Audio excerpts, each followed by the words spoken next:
just hired. Anthony, how are you? Good, Linda, how are you? If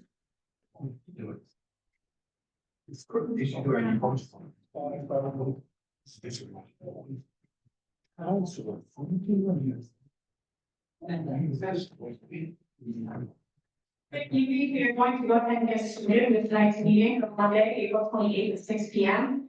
Actually 6:05. Councilor White will not be joining us. Councilor Steele will be in just a moment, and we'll begin with the pledge of allegiance.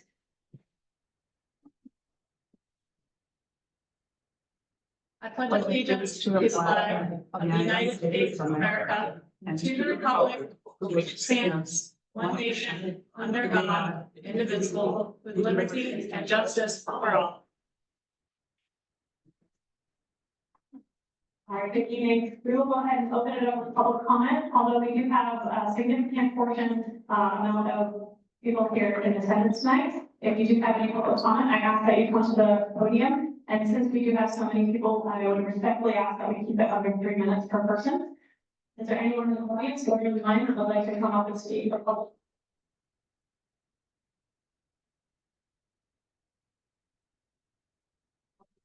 At this time, we will move on to item 59, consideration of the transient seller permit application from Rebel Dogs.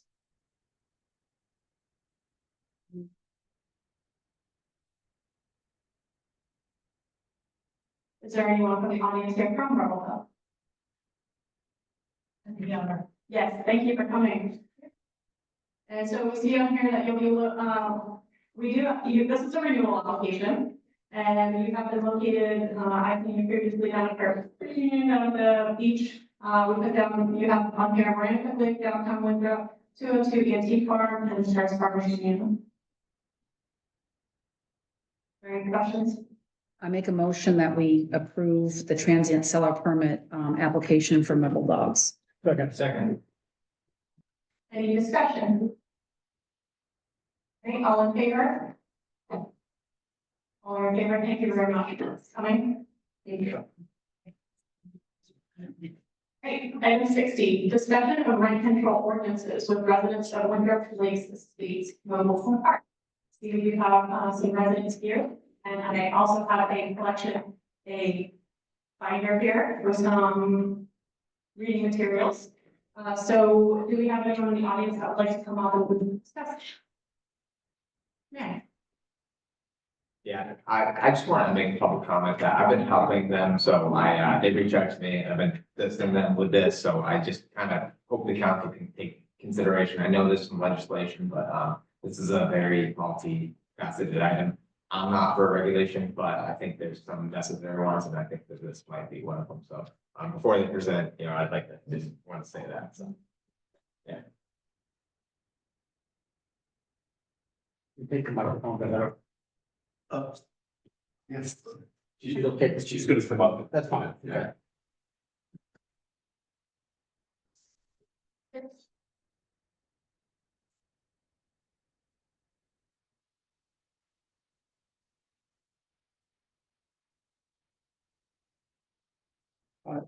Is that heat on here?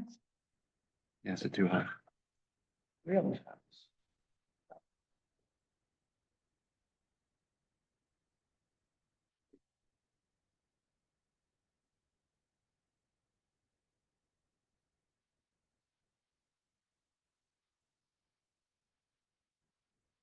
Town Council, thank you very much first of all for your time. I'm here to provide information and solutions regarding rental cap protection for 55 and older Winthrop Lakes Estates National Park.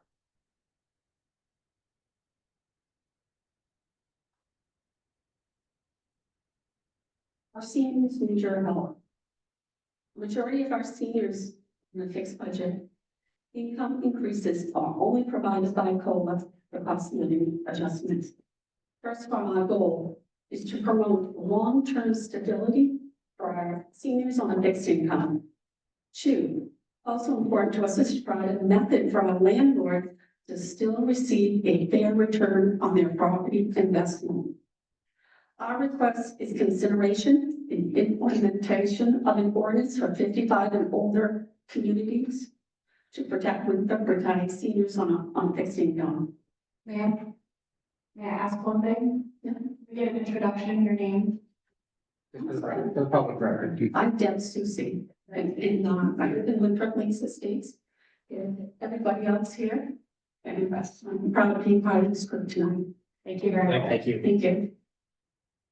So I do want to note here that as far as communication, the park owners were sent certified letters on February 3rd, which were signed for, asking the owners to discuss the rental cap.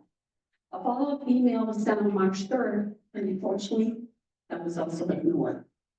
Elderly community are in fear of retaliation from the park owners, i.e. rent increase.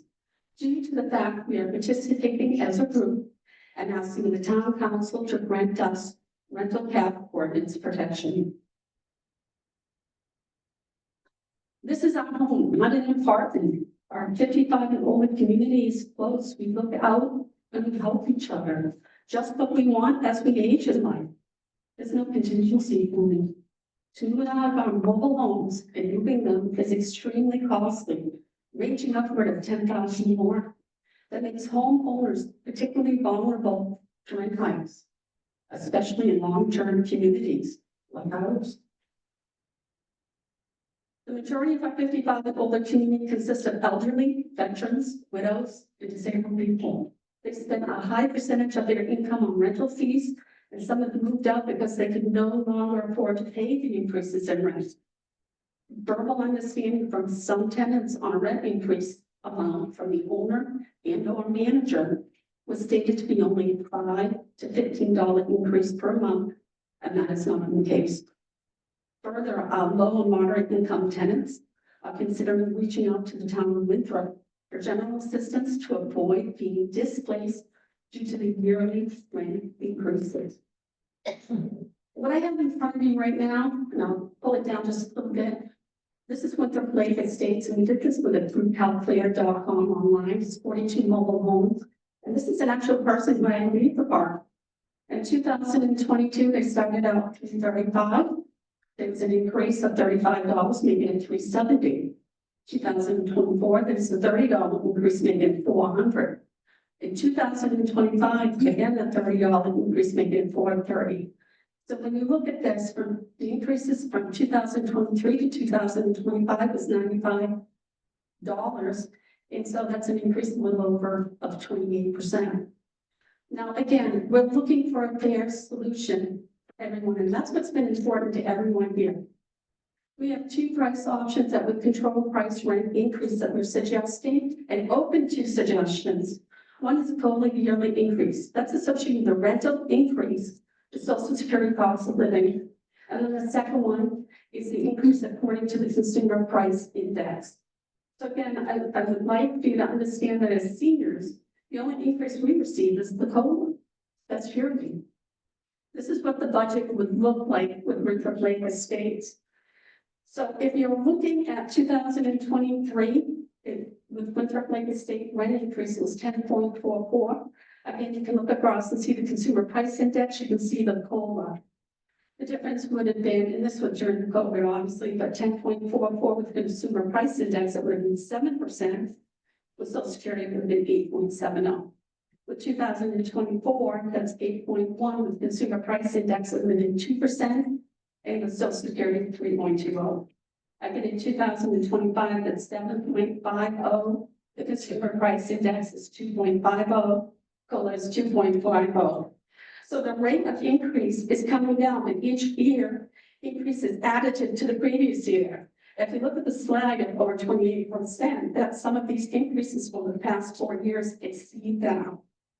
Although there's an estimated 80 to 85% of our people are dependent upon their Social Security. So options and solutions, I've already discussed those with whether it's COLA, whether it's Consumer Price Index.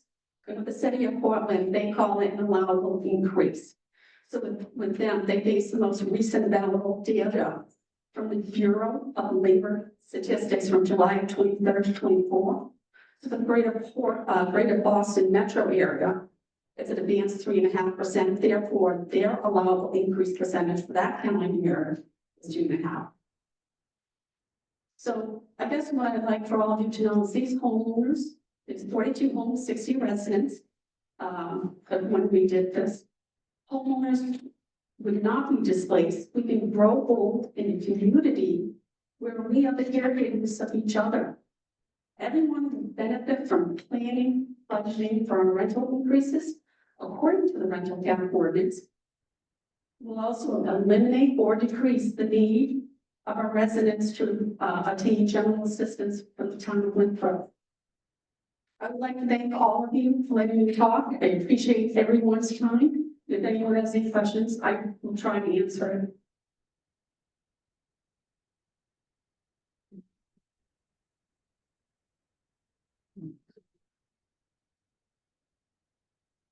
I'd just like to make a comment. So there's legislation on this and they have a public hearing on this Friday.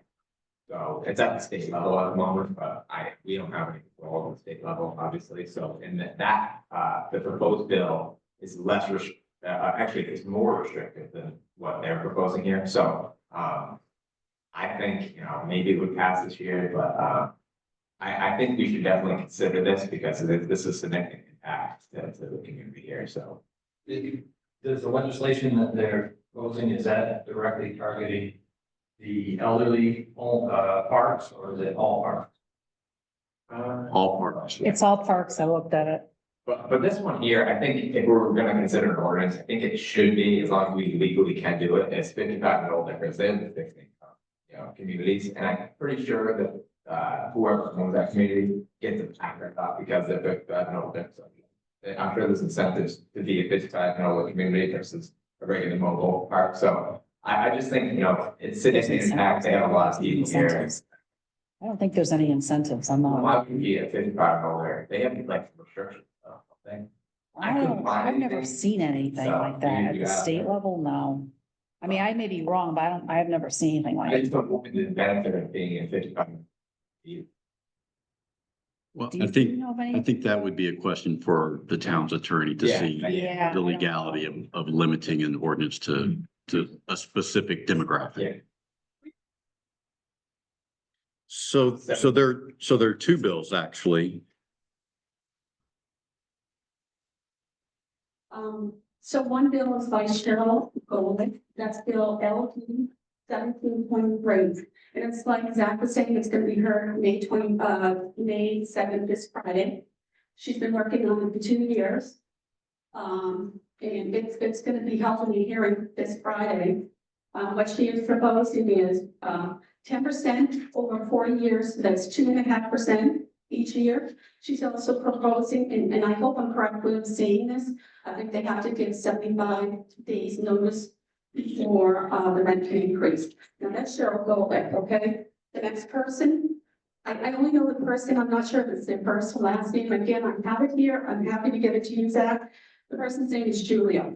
Again, they're a representative and they're from Hartswell. That bill is called L 1765.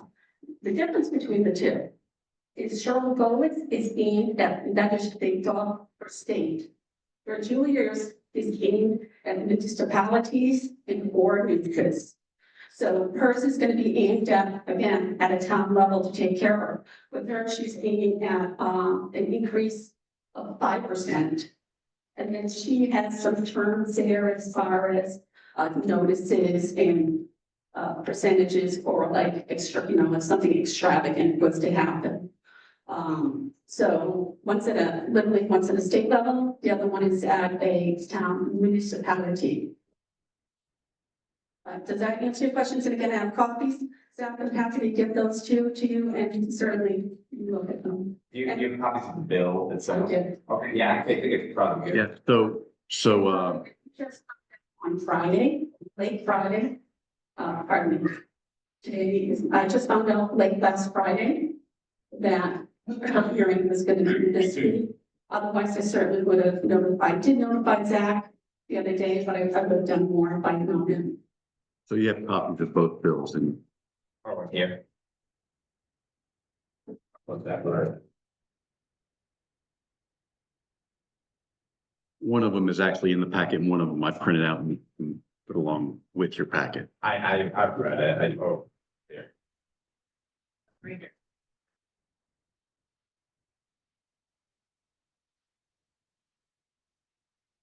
Well, a couple things. When I'm looking at this legislation, there's another one pending. First of all, I think that we probably want to wait to see what they do. I mean, in my opinion, you don't know what they're gonna do. no. And there's two bills out here that are pending that are doing. Second of all, I don't know if age 55 would be considered elderly, or, I don't know that the age situation would be that. As a 57-year-old, I'd say no. Yeah. I'm 58, so, but I don't think that would. Third, I am generally not in favor of rent control. I completely get what, the situation. But the problem with that is, what do you do about the taxes? The taxes are going up all the time. And look at what we're facing in this town. I'm sure as hell not voting for it, but others on this council might. We might be looking at a pretty good sizable tax increase. So when you're balancing that, the taxes are going up, insurances are going up, and the 2%, that's not gonna cover it.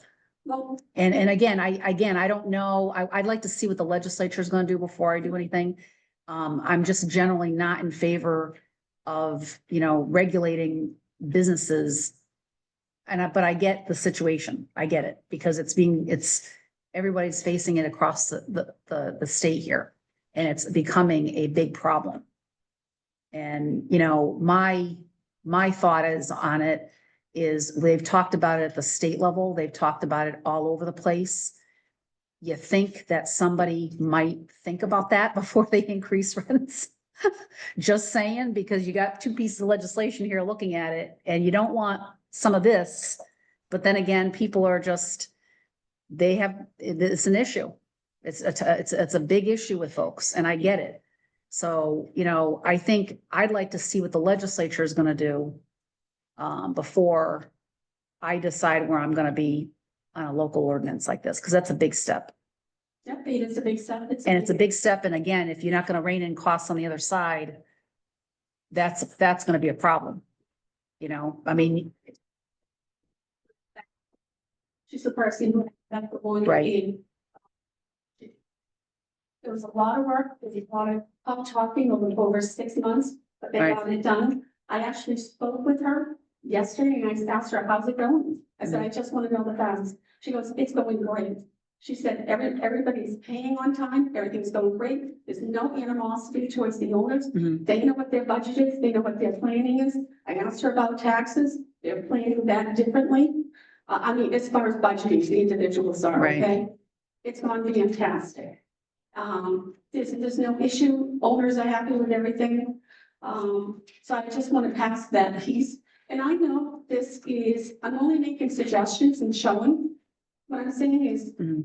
we can come up with a solution of some kind. We've got a starting point, we've got a base. If we must have an understanding of where the owners are at, which we invite them to. The one thing I guess I want to tell you all, people walked around our park and participated and did a petition. And the first thing every person out there said is, we want to write, we want to talk, we want to come up with solutions, we want to invite the owners. They took in consideration because they don't be bad people. We understand they're in the business, but we have to come up with some kind of a solution. Is it a percentage with an added CPI of 1% over it? Is it a flat 5% like what Old Orchard Beach is doing? What I'm saying is we got to think out of the box, come up with solutions, and what would that look like? Again, I think we ought to look and wait and see what the legislature, it's only gonna be another month I agree. before the legislature adjourns. I mean, And I'll who knows? It say could be 2 something months, like but that. If this was happening like a few weeks ago, Yeah. I would have talked to Zach and said, maybe you need to stop and wait. But we got to this far and with everybody or Right. email, that's why we continued on this process, just to address what you're saying. yeah, I mean, I think that's what I'd like to do. I'd like to see what they're gonna come up with. And again, it's only another month and a half. Yeah. But I'm wondering Mhm. if they don't. Ma'am, would you mind coming to the microphone? Yeah, I'm gonna go sit down and rest. I hope everyone understands. I just want to say thank you. Thank you. Thank you. Thank you very much. Why she's get sense, I want to come to the folks know here too.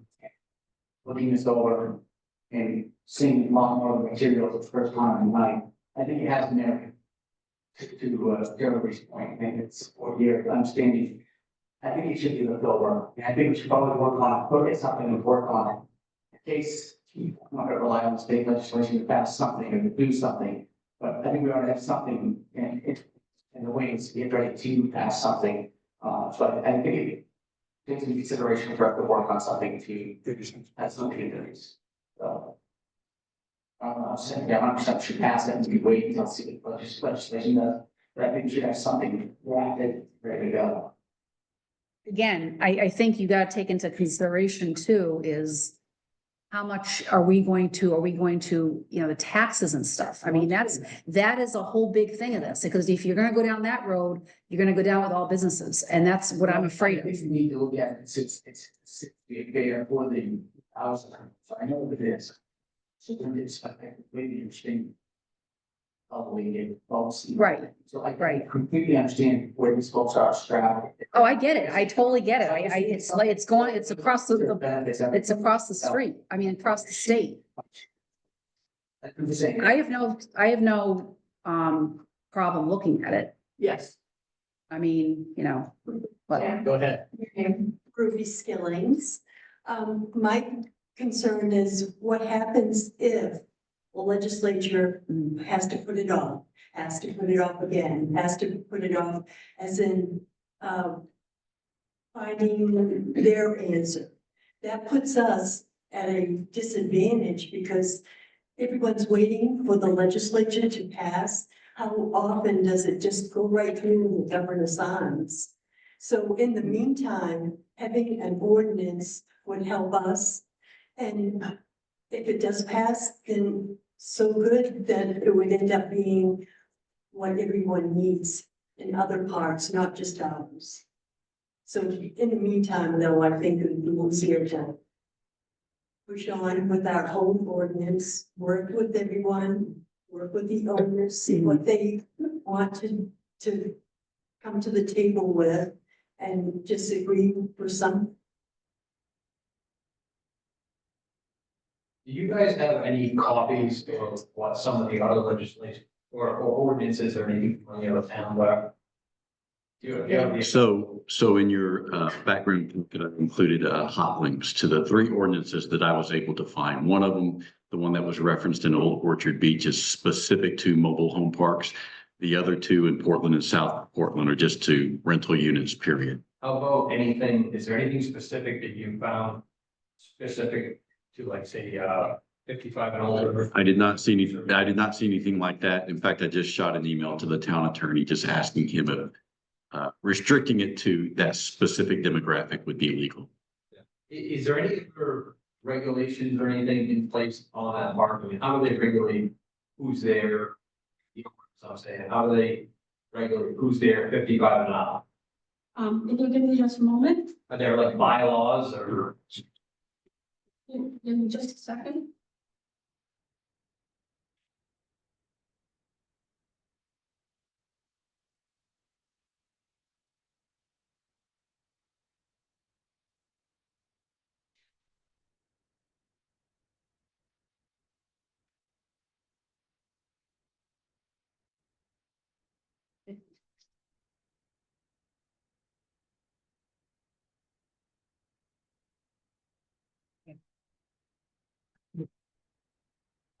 I have a private email. Oh, thank you. And thank you for saying I have a private email here. So what I understand, again, I could be wrong, I'm just reading from information. The only exception, the park is 80% older than 55. I understand that's what they said, 55 and older. This is an email that was written from Captain to our real estate person I have. And Captain Dave is the email. Take it your. Yes. Good. Thanks, Steve. Yeah, it's the owner of the park. Yes, please.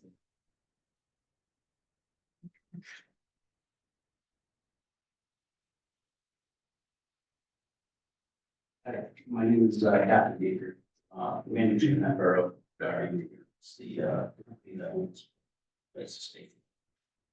I have some stuff prepared, but if I could just answer a couple questions that I heard. There's no tax incentive that I'm aware of for 55 and older. I wish there Yeah. was. We'll say, As far as what makes a park 55 and older, it's pretty hard to nail down, even at the state level. From what we understand is that 80% of the tenants of the owners of the mobile homes have to be 55 and older in the park. And it's just one tenant in that home. So you could have one 55-year-old person and 10 2-year-olds, and that still counts as the. Will be for the courts that statistic. As far as legally, what makes it, I think it's mostly to the discretion of the park owners themselves. I don't think there's any legal hoops or certifications or anything that you have to go through at any level. The state license for the park doesn't specify whether it's 55 or older or not.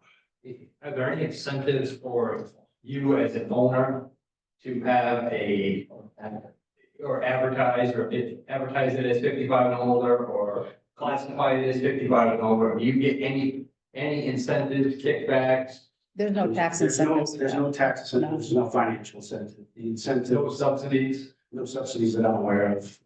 The incentive for the owners would be, I think, typically 55 and older people that tend to have less problems in general than maybe. Quieter, closer relationship. It tends to be, yeah, but better. More peaceful, quieter, 50 years. But I do have stuff I can read if you like, or I just don't want to take up too much time. I'd like to hear. The floor is yours.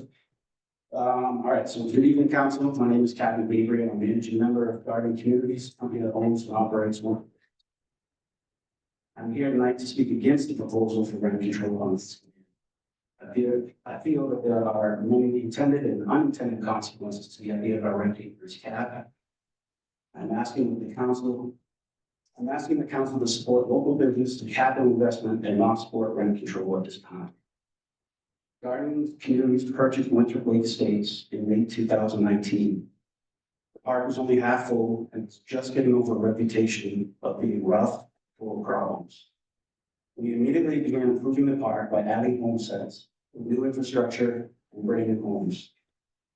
Dangerous, ugly, or nuisance trees were removed. New water, sewer, and power lines were added. New cement pads and new driveways were added. Other occupied lots were also improved. Gravel, loam, and reclaim were added, as well as general landscaping to many lots, not just new ones.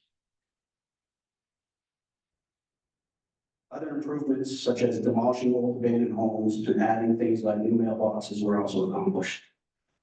Over the last 5 years, over 20 brand new homes were brought into the park. Each one was either sold prior to installation or brought in by someone wanting to live in Winthrop Lake Estates specifically. One of the biggest complaints we received from the moment we took over the park was the poor condition of the road. We informed tenants that it was our intention to repave once all the lots were filled. That allowed for big trucks moving homes in to place them without restoring new pavement, and to also spread the costs over a lot of single tenants. 2024, we repaved the entire park. The point of all this information isn't to boast about everything we do for the park. It's to show you, the council, that we've invested large amounts of capital into the park to improve local conditions. We wanted to create a community that residents can be proud of while maintaining a rent price that is competitive in the market. We wanted to increase value of the park, which in turn increases values of everyone's property. You may have heard, obviously you have, that our latest rent increase that took place in January was just too much. Please allow me to give you a history of our increases to prove that they were made out of necessity some corporate greed for the company's coffers. In 2020, we raised rent by $5. In 2021, we raised rent by $5. In 2022, we raised rent by $5. Then the full effects of COVID hit our industry dramatically. Suddenly prices skyrocketed for all goods and services. We increased rents $30 in 2023 to help deal with the past year price increases. We also found alternative funding through SBA government loans and private money in order to continue serving our communities. The prices continued to rise and loans came due. In 2024, we had the increase again at $30. Then, once all the new homes were finally installed and temporary repairs for the road were no longer an option, not to mention numerous complaints received from residents, and also a few threats of lawsuits for damages that might occur to vehicles who paved the road. In order to accomplish this extremely expensive project, we needed to borrow money, using all of the new value that was created in the park from all the previous improvements we made. So in January 2025, we increased rent by $35. It will take almost 20 years for the increase to pay for the paving, not including the still increasing costs of materials and services that we are all dealing with. The total monthly lot rent for Winter Lakes Estates is $430. I encourage all of you to drive through the parks in time and witness for yourself how beautiful and how much it has improved over the years. And then ask yourself if living in this community is worth $14.14 a day. That is less than a Burger King Whopper meal. A couple of other increases to consider. In our time at Winter Lakes Estates, CMP prices for the electricity and light meters in the park has increased from 59% to 81%, depending on if you believe CMP or if you believe main Ps. Winter utility costs have increased 25%. Which is a cost we do not pass on to our residents in their sewer bills.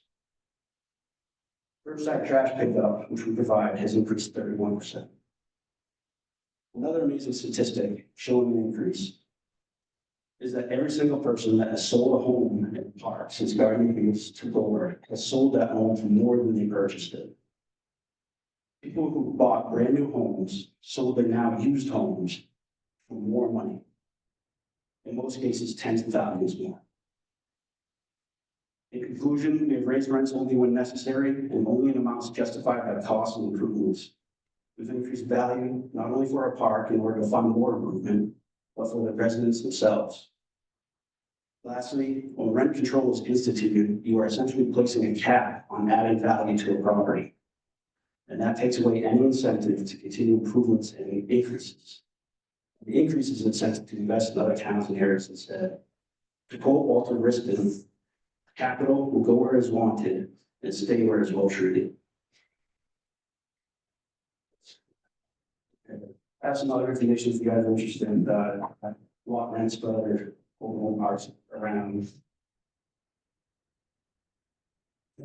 I don't know if you have any questions that are certainly happy to answer.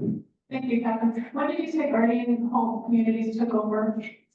We in 2019.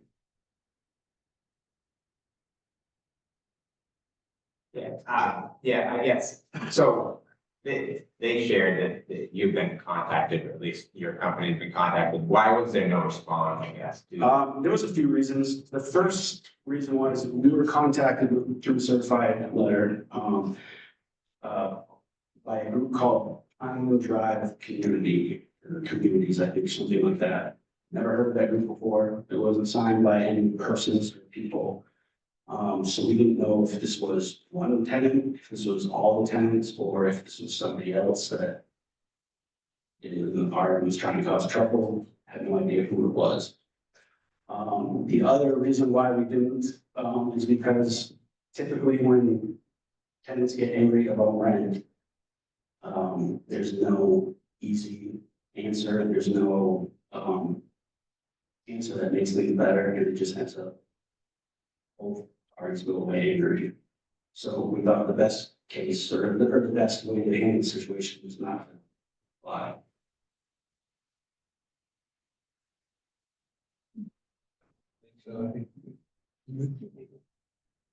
Yeah, I mean, I certainly understand both the tenants, side, but certainly some of the points that you pointed out with the investment, and that stuff takes a lot of money.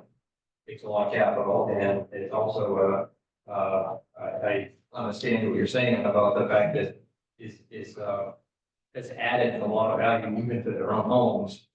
I've been through that park, I had friends that lived in there growing up. I've been here a resident of Maine, Winthrop my entire life.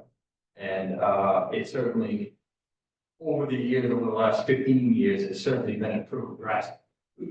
And, Yeah, we didn't start the improvements, we just added on. it's not, that is not inexpensive to do that sort of works, so. I just also have another, maybe off-topic question, but as far as the enforcement of the 80% for 55 and older, how is that enforced? That's enforced, we have, in order to be a resident of ARC, you have to fill out an application. And during that application, through ages, and then if they fit the criteria, then that's part of the process.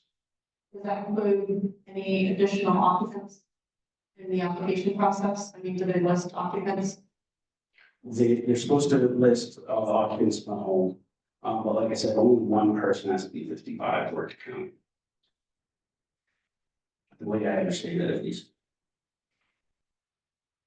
I'm also not typically in favor of rent control. There's, I think, more of learn and understand from it. From what I'm reading here, there were verbal understandings. I think that there's more paperwork and things that needs to go along with that. But I don't want our seniors to be out of housing, and I don't want this to have turn to general assistance either. As part of the verbal understandings, so every month I used to, I just stopped this month, but every month I used to walk around and deliver statements for rent and for the coming up, because the sewer bill, we had to do the sewer bill, so we included that. So people would obviously ask about what the rent increases, how much. My answer is always the same, because I always look at the expenses from the previous year. And we try to come up with something that will help cover those costs and whatever future costs will be done up. Typically, it is only $5 to $15. Well, I explained in the speech here that COVID was huge. That's why I went those 3 years. I never promised what the next rent increase is gonna be. I don't think that it's going to be that high. I'm guessing it's gonna be a lot lower, but. That was the other thing I want to mention. Raising rent in retaliation is illegal. Something we're not allowed to do, so they're losing on fear that it's not gonna happen, can't happen.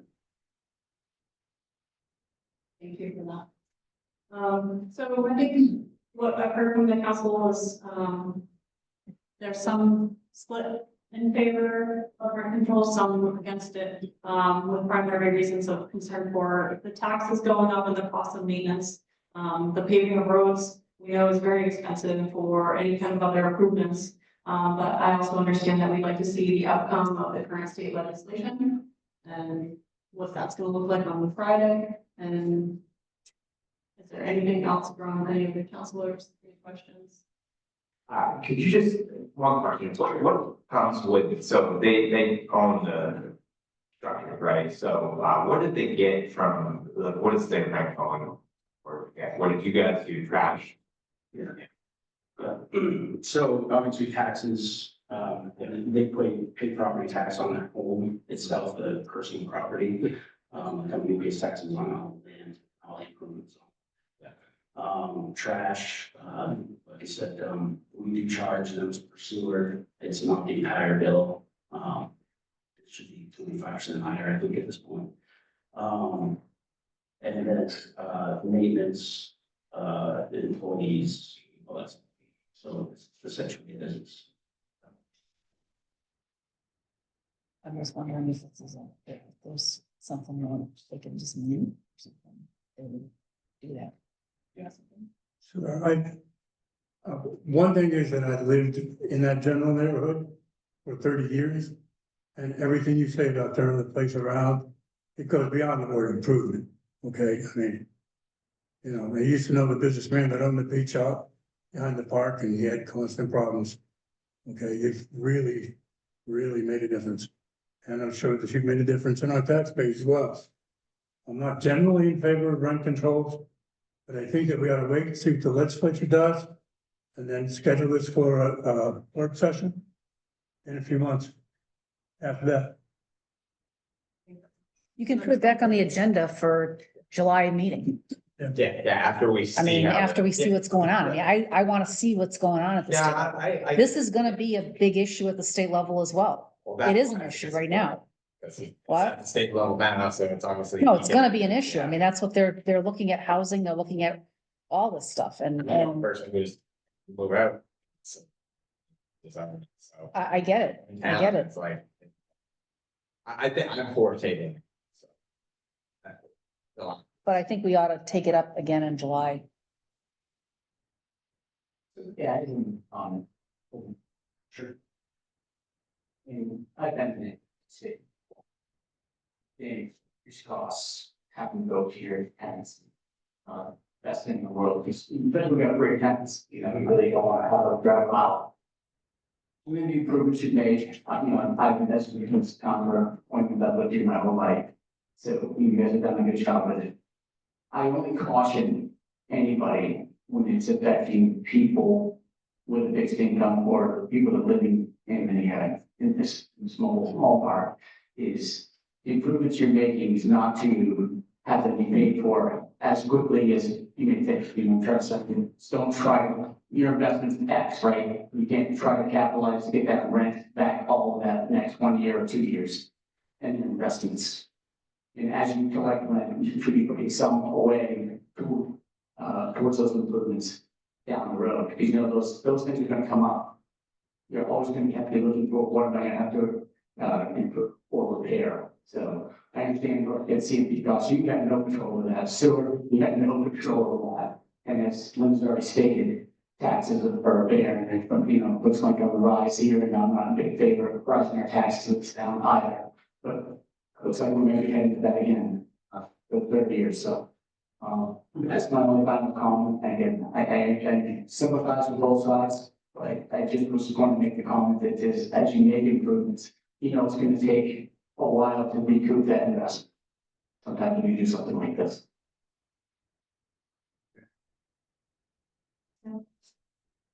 I'm not going to speak. I'm all done. Yeah. Thank you.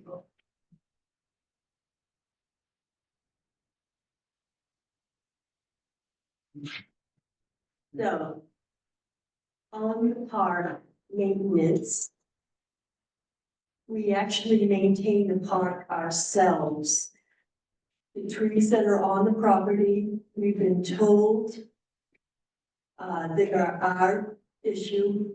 If you have a bad tree, we need to cut them down. It's our pay. Also, Kevin was talking about the amount of money that they put into the land. We have a lot of stake in the Windsor Lakes State Mobile Park, as we had to pay Guardian Communities a total of $15,500 for our lot preparation before we actually moved in with our new mobile home. So if I'm a tenant making this money, giving it to him, why wasn't that 15,000 in that kitty to pay for all these little things if he's doing that to everyone? It's not right that I have to pay that 15,500 out of my pocket to create my lot on his land. Does that mean that I should get my reimbursement back if he's saying that he pays for all of this? See what I'm saying? And it just does not make sense.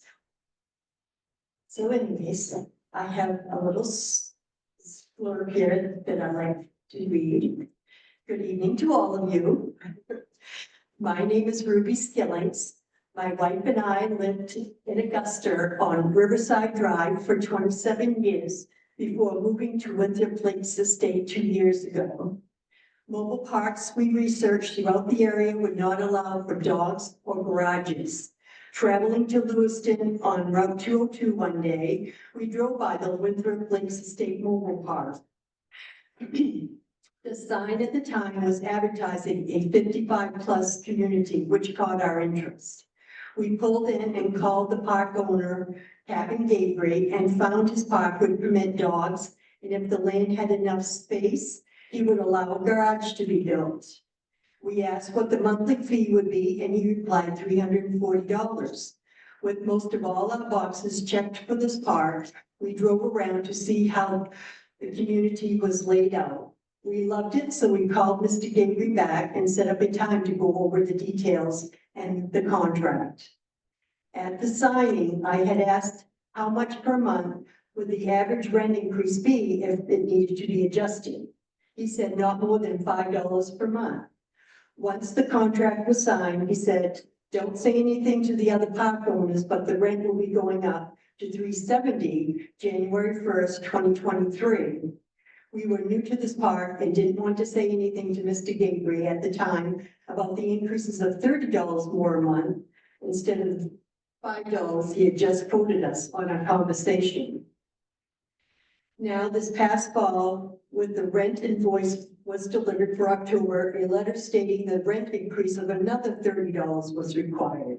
For us, this is a total of $720 more for rent in the past 2 years out of our pocket.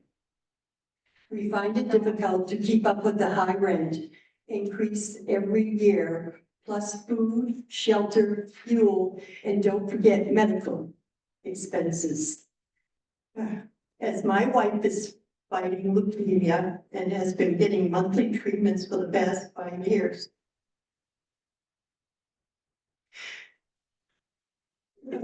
how much more do we have to sacrifice? Continue to be a long-term tenant at the Winthrop Lakes Estate Mobile Park. We don't want to move, and that would be another cost for us, and we are vested in this park. We've had great neighbors in the park, and we all look out for one another. With a cap on rent, it would give us a security for a place to live and help us with the challenges of our daily financial burdens. Thank you. Thank you.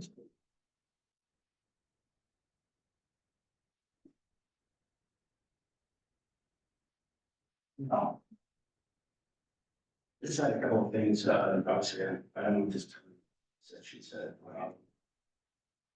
Ms. Skillings is correct, we do charge, for new homes that are coming in to charge, some lot prep fees. It's a basic lot prep fee that helps cover the cost for cement pads, and, gravel, loam, everything that we bring in for the lot of stuff.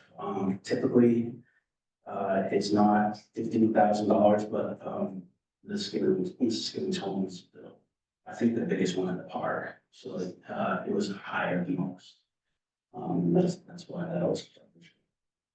As far as don't tell people about rent increases, I don't specifically remember the conversation, but I'm guessing it was like many I've had with other people that are signing leases for the park, is that typically we try to warn them about rent increases, we know what it is ahead of time, so they're not signing, and 30 days later getting notice that it's going up in a couple of months. And if I told them not to tell them, right, it's going to be hadn't sent out those notices that are required by law. Yeah. So it wasn't something nefarious, it was. I didn't want her to start telling people about rent increase that we didn't have a chance to fight legally for. Thank you. Right, so, take referred I think we've got our not, we'll come from back. Table. until July. Do you have one more? I don't want to be. We'll have another opportunity in July as well. Yep. May I say something? Yes. Very short.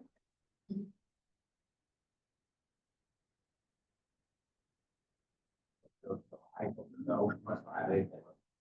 No, you're not gonna know Friday because that's gonna be the public hearing. Yeah, but won't they announce that they're having this new work at it? there'll be a public hearing, then a work session. This is a public hearing, right? Yeah, but what they say is we're gonna go forward, they'll know. No, they won't know that. They don't, you have a public hearing, people come, they testify. Then it'll take a week or two for the work session. So you think we'll have an answer to? I mean, we could have an answer middle of June, but you know, with the way those guys are dealing with stuff over there, you probably, yeah, you're not gonna, Yeah. yeah. Doesn't take care of it for the. Even if we're gonna do an ordinance. Sorry. Yes. Yeah. So, I think this is imposing what I do want to say. First of all. I know it's uncomfortable for everybody being here, and I thank everybody for everything said. I also want to thank Catherine for being here, talking, listening to us. I would like everyone to look at the letters that we did write to Catherine. They were written with a great deal of professionalism and care to encourage solution, to encourage discussion. And Catherine, what I'm saying to you right now is, I'd like to know if you would partake. If you would, thank you. I would like to know if you would partake. We have written to you, if you come to me to discuss future solutions, will you be open to discussing them with us?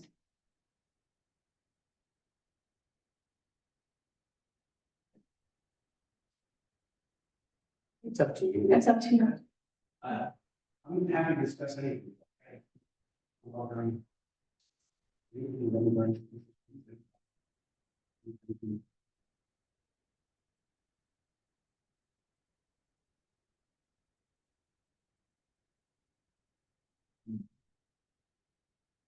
Thank you everyone for your time. Thank you very much. Thank you, everyone, for coming in. Moving on to item 61, discussion of the proposed fiscal year 26. Yeah, I'll take it for comments. You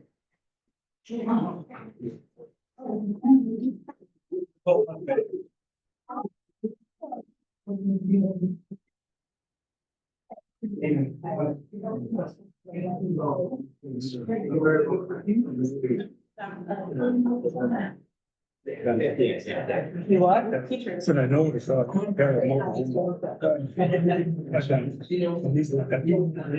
Yeah, I mean, it's a thing. I mean, Do this kind of thing. You get it to that. the other thing too is, if you do a rent control, then he doesn't have to fix it. And the other thing is I probably like to ask them. We can just jump right in the library. I don't know. Thank you, everyone. Hey, Rich,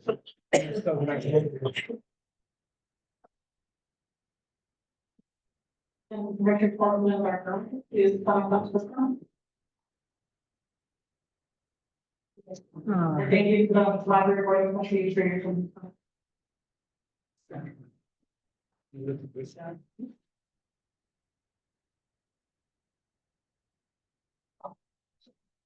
Okay, can everybody hear me? Yes.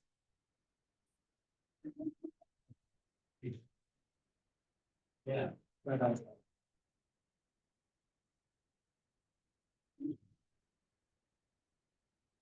Thank you, Shannon. So real quick, I did want to thank all of you counselors for everything you guys do. I do recognize that that job up there is pretty thankless. We'll have to be experts, quasi-experts in sort of all the services in town and all the quibbles in town. So I don't really do that. There's a lot of tough decisions to make. I didn't A get. lot of balancing acts that we have to do. Thank you to everybody who's here and engaged in the process. So like Shannon said, my name is Richard Gordon. I have served as library director since 2010. This is my 16th budget request to Winthrop Town Council. I can't not talk just for like 90 seconds about the library. The library is the third oldest agency of the town of Winthrop. Originally formed as the Winthrop Public Library in 1889, 6 years after the fire department. We became the Bailey Library in 1916 when Charles Bailey donated the grand building that we call home today. In 1974, we added a children's room. In 1985, we were added to the National Register of Historic Places. And in 2015, of course, we opened the expanding wing that we operate. So at the Bailey Library, we do have one of the highest membership rates of any community in the state. Well over half of Winthrop's population is an active, engaged member of their public library. We have the second highest number of programs of any library our size, arguably the most convenient operating hours of any library our size. And as you guys know, an eclectic and diverse patron base. Our membership continues to grow. And during the last fiscal year, there was not a single day that went by without registering a new family for a Bailey Library card. We're often the first place that people come when they move to the town. Today alone, we lent hundreds of books. We helped over 24 folks on public computers. We helped an individual update their resume just before I came over here, answered dozens of reference questions, had a group of teens in the after-school space. So anyway, the original library in 1889 had 1,300 volumes. Today we have over 30,000. And of course, the interlibrary loan gives access to millions of books and movies. So Anthony, if you want to go to the next slide. I left one of my home. In fiscal year 25, our budget, which we're operating in now, of course, our budget is 450,176. The year-to-date expenditure at the time that this was printed, which was at the end of March, was 323, 346. So we were just under 72% of the way through, 75% of the budget. I talked with Nick today to get an update on that. We're now 358, 786. So we're about 79.7% of the way through. That didn't include the end of April. So essentially we're 80% of the way through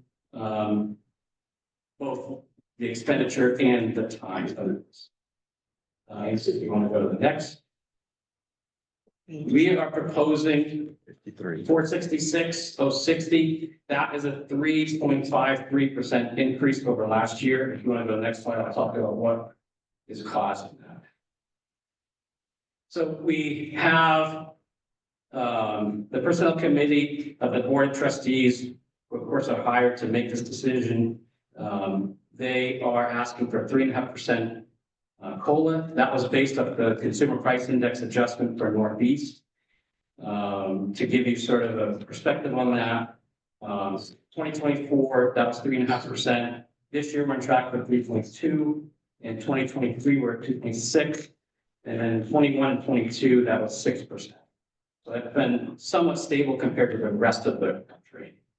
And then we did increase, I shouldn't say we are asking, we did increase the adult service librarian position in order to attract, I guess you could say, top talent. What went into that discussion, just to give you some background, there was conversations with the personnel committee that being semi-competitive with wages not sagging below other full service libraries, it demonstrates sort of our value and our values to employee skills and time. So we've had a lot of turnover in that position since 2019. We've had 6 adult service librarians. Typically, libraries our size tend to see that position for 10 years or so. And in exit interviews with those folks, essentially all of them were able to find the same position or even a lower position for quite a bit higher pay than we were offering. So we made that decision to up that. So I just want to make it clear that what we're asking for is what we hired that person at. That was a decision that was made at the board level. The other drivers of this change, the CMP rate and transmission increases, the transmission rate increases. I'll take responsibility for this, but we have not properly budgeted for our electric bill. I took a look back, and in 2021, we had $6,800 budgeted. This year, we have $6,500, and we all know what's happened over the last few years. There was a rare decrease. The reason it went down from 2021 to 2022, so we decreased it to 6,000. In 2023, we kept it flat. In 2023, there was that huge increase that everybody knows about that we all felt. So we upped it, but we did not up it nearly enough. And then we kept it flat again this year. So between the 2023 increase, the 12% we all saw this summer and the 7% we all saw this January, that's been kind of a problem for us. So we are budgeting that line correctly. And again, as I said, that's my fault. The other driver, which isn't listed here, some of you may have seen this on the news. The state library negotiated a new contract with our consortium that provides interlibrary loans. That's the truck that drives from Kittery to Presque Isle every day and drops books off and picks books up for folks who request items that we don't have. That increased by 42%, and it is absolutely nothing that we have control over. The state librarian negotiates that contract, so that is in.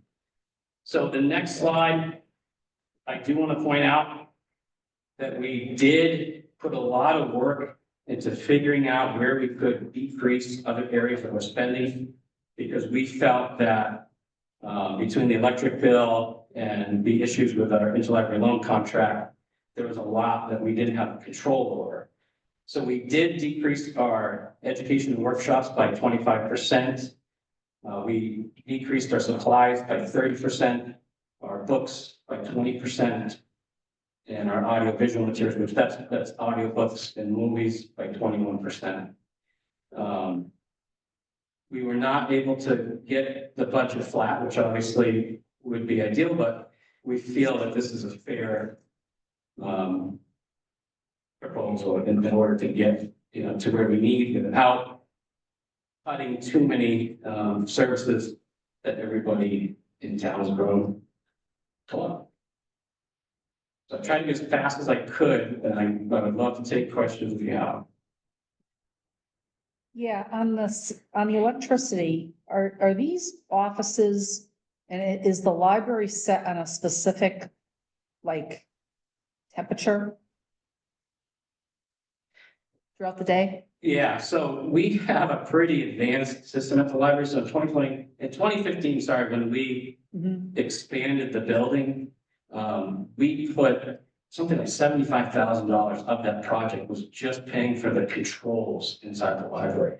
So they're called smart controls. They're really smart. I can sit at home and say, go on my phone and decrease it. So they are put in a way like, our operating hours. So when we close at 6 p.m., the heat goes down. It starts coming back up an hour before we open. So we have done everything that we can in terms of, installing LED lights everywhere and decreasing usage as much as possible. And how many librarians do you have there? Well, we have 3 4 full-time librarians, although one of those full-time is not 40 hours, she's 32. And then we have 4 part-time, but some of our part-time are really part-time, like they don't work a full day. So we have 2 individuals who work like 7.5 hours a week, 1 individual that works 15 hours a week, so it kind of varies. Yeah, I mean, I have an issue with overall increasing that librarian position by 12%. I also have an increase, a problem with the 3.5% across the board for increases. Well, just a reminder of what the council's role is with the library's budget, because they do have an elected board of trustees, is that your role is to consider the bottom line as opposed to adjust line. I'm not saying I'm adjusting, I'm just saying I'm just talking about. No, but per the charter, your role is not to adjust line items. It's to consider what the overall budget of the library. I get that, but what I'm saying is I'm talking about what I have problems with in the budget.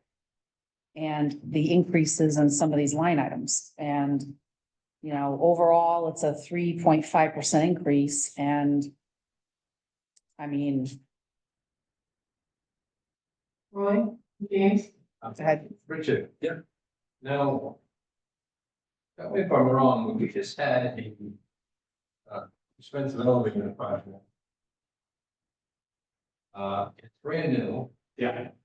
What have budget $2,500 maintenance for? What is it? Yeah, What could that so- possibly be? Unfortunately, there's a required test every year for your weights. And that alone is like $1,500 to come up and do that test. So a big bulk of that budget line is just to meet the state requirements of having an elevator. And then we have two of them, not just one. So you gotta do that test twice, but when they come, I said they do both, so you get a little bit of discount on the second one. So to be honest with you, we're not really budgeting much of anything for stuff to go wrong. We're hoping that.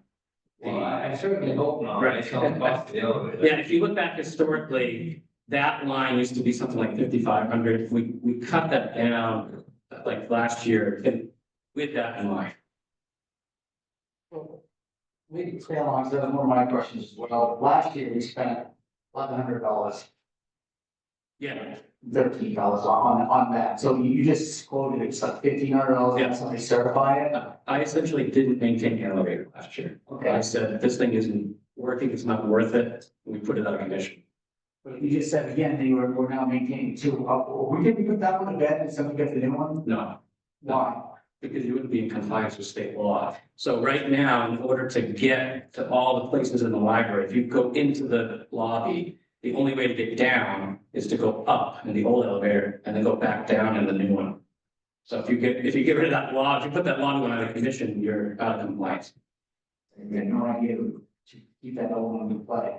When we Yeah. went through that whole process. Trust me, if you could give me 220 grand again, it's the last thing I'd ever want to spend it on. It's not, it wasn't. No, I'm just trying to understand. Yeah, no. I'm not trying to beat you up on it. Yeah. I'm just trying to understand. I thought that was gonna go, this new elevator was gonna kind of eliminate, because I know that one was so antiquated and it didn't fit the needs, and I know it wasn't compliant, but I think I remember right, that we weren't able to use it because of the, It didn't meet the state code. right. It was, So how do we get with it still in production? how do we get away? It's not a production. That's. That was the other That elevator, was the other. the big elevator. one. Yeah, the one in the We had lobby, two previous. we always had two for it. That not there, so, geez, I don't know if you catch it all. My other quick question is, I think we talked about this last year, is the heating fuel, we did put in that nice new furnace. We Yeah. thought maybe the heating would go down. Yep. Heating oil would go down. How is that going? as far I as- think it will. I actually met with Linda in finance about that the other day. Because I was thinking that we have not spent nearly enough in that line.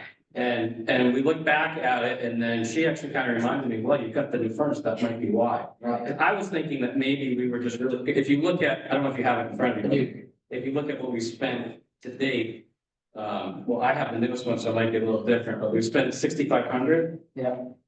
And obviously, there's been a little bit of heat over the last couple of weeks, but not a lot, and now we're kind of getting out of it. Yeah, because it looked like in 2024, we spent almost $6,000, just under. Yeah. And then we budgeted 10 for this year, because all I see here is, because like you said, to your point, I have one that says that it's $700, so. Yeah. You're showing about $6,500. Yeah, so we paid like a couple $100 since you got that one, but I think you're absolutely right.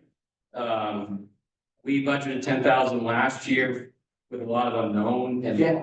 now we have a little bit of known. I think you're right that might be a little higher than what we're gonna need. Yeah, and that's exactly what I was thinking, I think it was 10,000, really gonna be warranted in there. That's what we spent before the. Understood. Yeah. Yeah, no, I completely understand, it's now that more regulated again, as you said, the smart controls are very smart. They're really smart, and the new furnace was, I'm always like hesitant when they tell you it's gonna be 30% better, but it looks like it really. I think you and I, we had discussions around, we were hoping 14. Yeah. Around 14-15%, so I think that's reasonable, but it's out of all of it, this is, we can't really talk about it, that was just one of my line items I had questioned, if maybe we could reduce it to around 8, reducing $2,000 off that line item to make this a little different. Not take away, I didn't think you did a good job, but it just, Yeah. those are two things that popped out in my head that probably would have looked at. I just wanted to Richard, he was kind enough to direct me to the person to call to inspect the historical society of Ocean. And the gentleman said he'd be right over, basically. And I'm thinking, wow, how did it take Richard months to get these people here? Came right over. Well, there's such a level of bureaucracy in the state for elevators that this guy was only there to figure out that the thing needed to be inspected. And then there's 2 more inspectors I have to call, which are gonna cost a couple grand apiece. So, Richard's not wrong. He's doing a heck of a job, struggling with bureaucracy. Just that's the. Isn't that the way of the world today? Yeah, well, it is, but I mean. Easy. We could even find that once in a while. Are you telling me that's not the case? I'm saying it's not as bad as your cast. One more question. Yep. So I'm looking at. Here. Oh, Yeah, so I keep hoping that, we will hire somebody who stays for 2 years and they keep staying for 1, so. That's why I don't increase that, so my hope now is that with hiring the individual at a little bit more of a competitive rate, that we'll get a few years out of the position.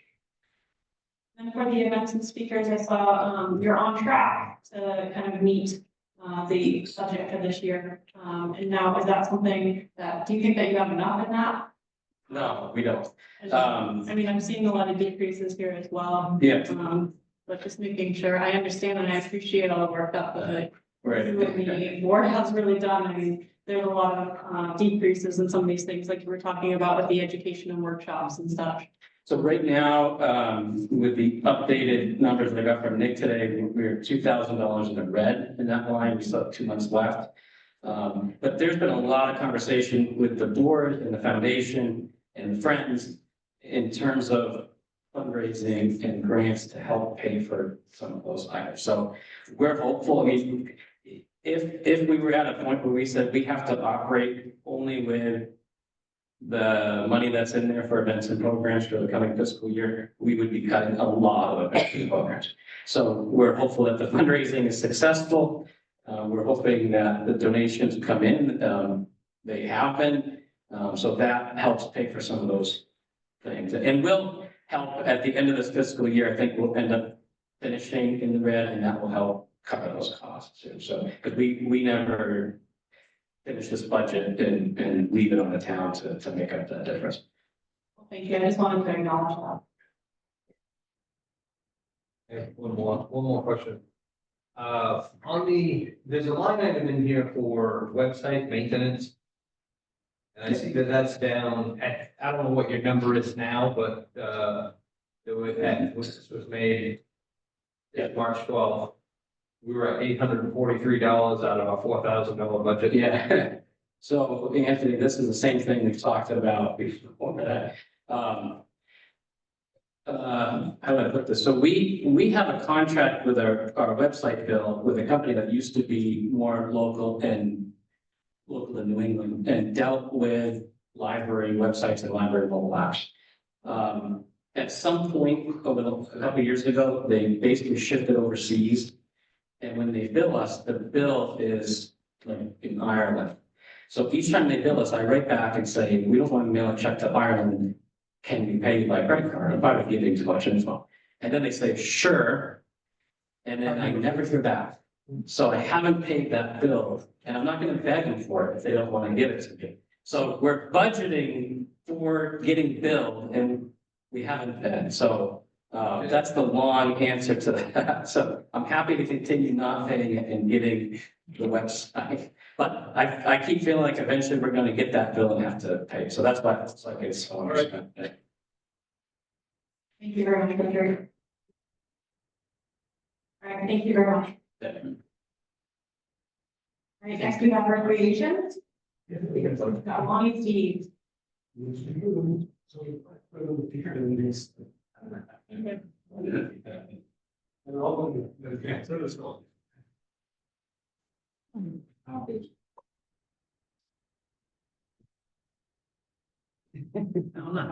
No.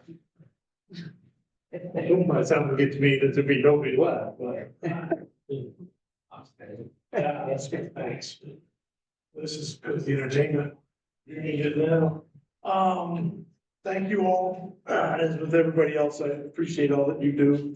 I'm with the Recreation Department, this is my 41st year in doing this. We got a couple more to go through, but, we're gonna get through this one. Go to the next slide. Our fiscal budget is $122,600. Year to date, we've spent 93.3%. We're a little bit odd in that our money is all spent in July and August. And that one pretty much runs most of our year out. And we leave enough money behind to get us through the first 2 weeks in June to pay our bills for the current year. Well, that's why it looks so odd that we're where we're at. So you go to the next slide. We are up this year, and I know that increase looks really, really bad, but that's 99% of that is off of our payroll. The increase of minimum wage is what increased most of it. Also that some of the work that we're doing down tomorrow, I have a plumber coming to actually fix our bathroom. We've been on this for about 6 months, but that's in the current budget. But most of our increases are off of that, off the minimum wage increase and trying to keep our salary going that way. So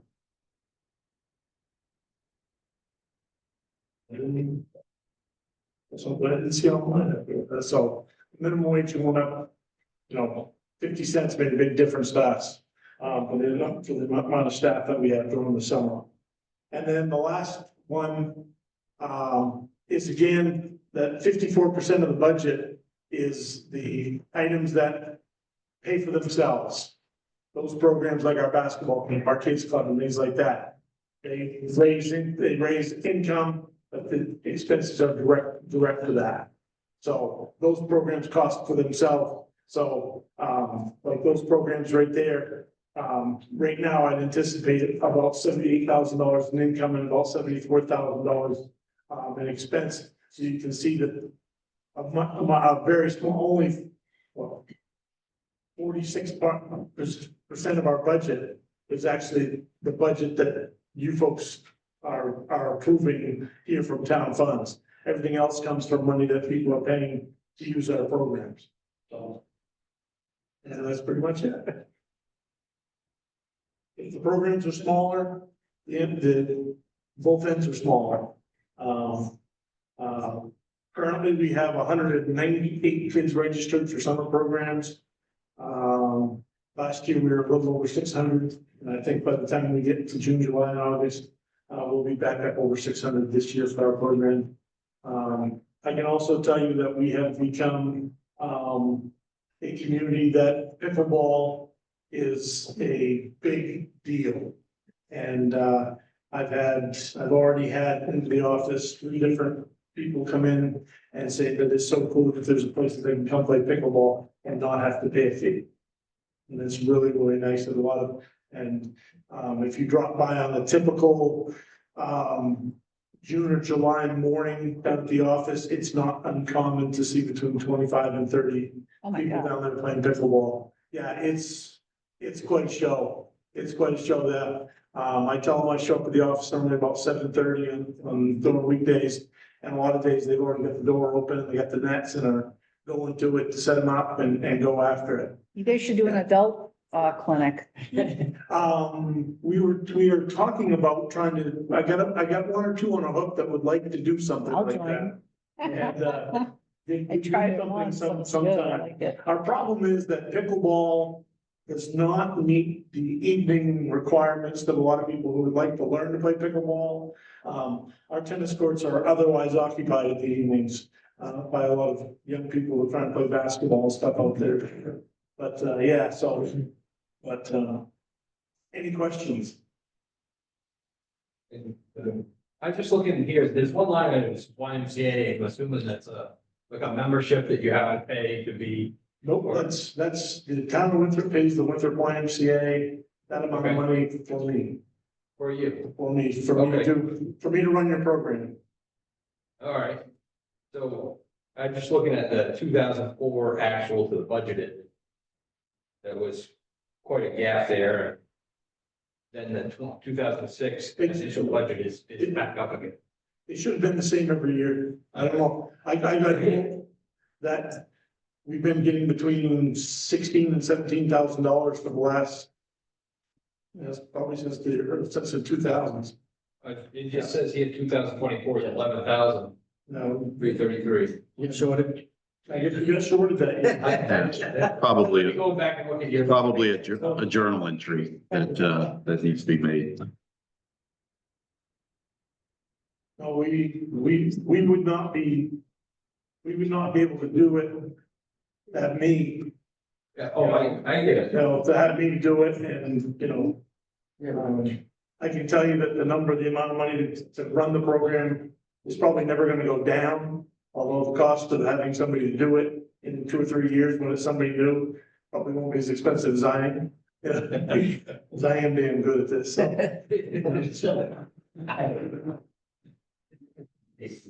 Nobody else puts up with it fair with that, what you say. We love it.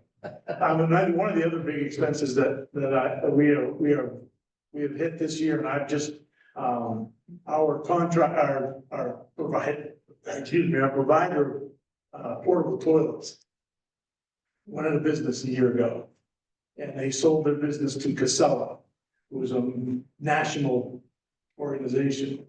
Cost for a portable toilet, for us right now has gone up almost $100 a month. And our double cleans that we do on the beach from the summer has doubled. We used to pay $200 a month for double cleanings, and it's now $400 a month, having to clean twice a week.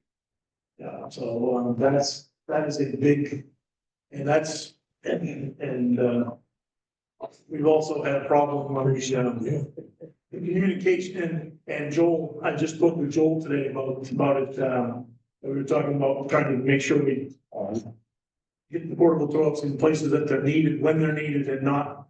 Last year, I called to have mine removed for the end of the summer program, and AAA came and Casella came and picked up all the portable toilets in Winthrop before a football game on a Friday night.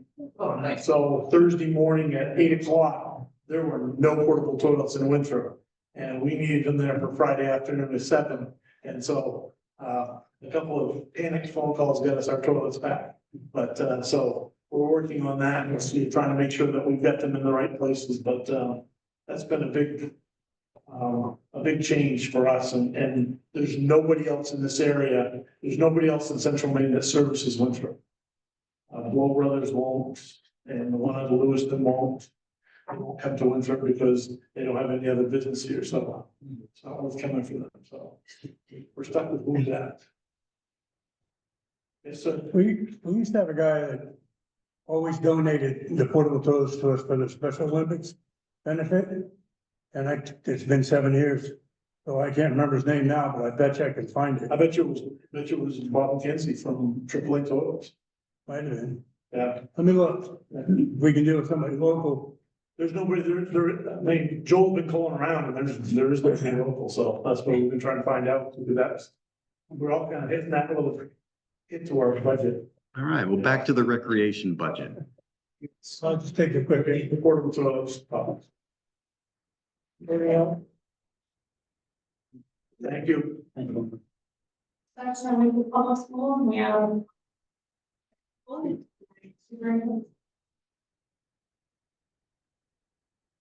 Thank you. Good evening. So I'm back to present to you a revised adopted school board budget that is a reduction to a 9.24% increase rather than the previous 10.79. In your packet are the motions that the school board voted on at their last meeting. And to get to this amount, we've got 2 teachers from the grade school. One of these teachers will be cut from the 5th grade team. And then we will decide which other grade level to cut from sometime in May after we have a better understanding of some of our new incoming kindergarten students. And It also still maintains, I think, reasonable class sizes at the elementary school of 21 or less. Our medical increase came in at 12.94%, and we had budgeted 15%, so we have a savings there of 26,000. We also had an employee change their benefits, which resulted in a savings for next year of 11,243. And then I have cut the transportation director's salary by 20,000, which is a 25% reduction of the current budgeted salary. I feel pretty confident that we don't need a transportation director. I want to remind the council that of this 9.24% increase, 5.79% of it is digging out of the hole that we began this year in, leaving a request of a 3.45% increase. And of that 3.45%, $231,490 or 1.72% of the increase is required expenses through contracts and just costs that are going up. And that leaves a 1.73% increase to move our teaching and learning forward and to attend to our many maintenance needs that we had talked about in the previous meeting. So I'm hopeful that this 9.24% expenditure increase will be easier for you and the community to support. Thank you, Dr. Foley. I'll go ahead and just start off. I did receive a letter of support from a resident, just wanting to express their support for passing the school budget as it has been presented by the superintendent, firmly believing that everyone involved in the process has done their utmost to create a budget both responsible and very frugal. Now, I do understand that there were some councilors that had some further questions, and I will turn it over. I just want to thank you for, we had discussion and, I know it's hard to make sense and, I appreciate you guys spending the time to do that. Just wanted to know, I have no other questions, but, yeah, thank you for doing that. So these numbers were better. But I would also like to thank you for bringing that back to us. You're welcome. Thank you. Thank you, Zach, for coming in and meeting with it. Anytime, so. But Great, thank you very much. So just so the council recalls, at a certain point, we're gonna have to post this budget in advance of the June election. And so we want to make sure, and I think probably Dr. Foley feels the same way, that you're comfortable enough with this that it's going to at least garner 4 of your votes when we publish this, because if not, then we need to, the school district system is going to have to do some more work on it in order to have it ready, in order to publish it for the public. Cost of a special meeting. I appreciate you guys coming down on the whole overall percentage, but I can't support a 9.24% increase. I just simply can't. Maybe we can take some to, on the debt itself, not on the other stuff, but on the debt itself. I'd like to see more reductions on, if we can't find more reductions in here, but maybe we can take some to satisfy that debt from surplus, because as far as I'm concerned, I cannot vote for a 9% increase. This is significant. So it is important to note, you recall we had the audit report presented to you at the last meeting. The school system right now has no fund balance. They don't, we do. It's 0. That is true. But the town also has its own infrastructure needs that we're going to be addressing here very shortly. I'm not suggesting pay for all of this, but I'm suggesting take some of it. And I would caution you to the nth degree, using a one-time revenue source, which your fund balance is, in order to fund ongoing operational expenses is dangerous to them. I get it. I'm not saying all of it. I'm saying a small piece, but again, I can't vote for a 9% increase. I just simply can't. $1.2 million is how many mills? That's 2 mills. That's significant. If you look at this, if you look at the increases in this town over the last 5 years, it is very significant. I can assure you that people's salaries haven't gone up that much to pay for the increases in our tax base here. And I'm just, everyone's complaining about that and it's significant and it's always going up. It's never going down. People live within their means, they live with it, they prioritize. We haven't done that here, to be quite honest. We haven't, in my opinion. So I can't support a 9.24% increase here. And I get that a large part of this is digging out the hole, but I still cannot support that. I can't. I support the school budget as it stands. If we have to do more with less, we should not do it at the expense of our students.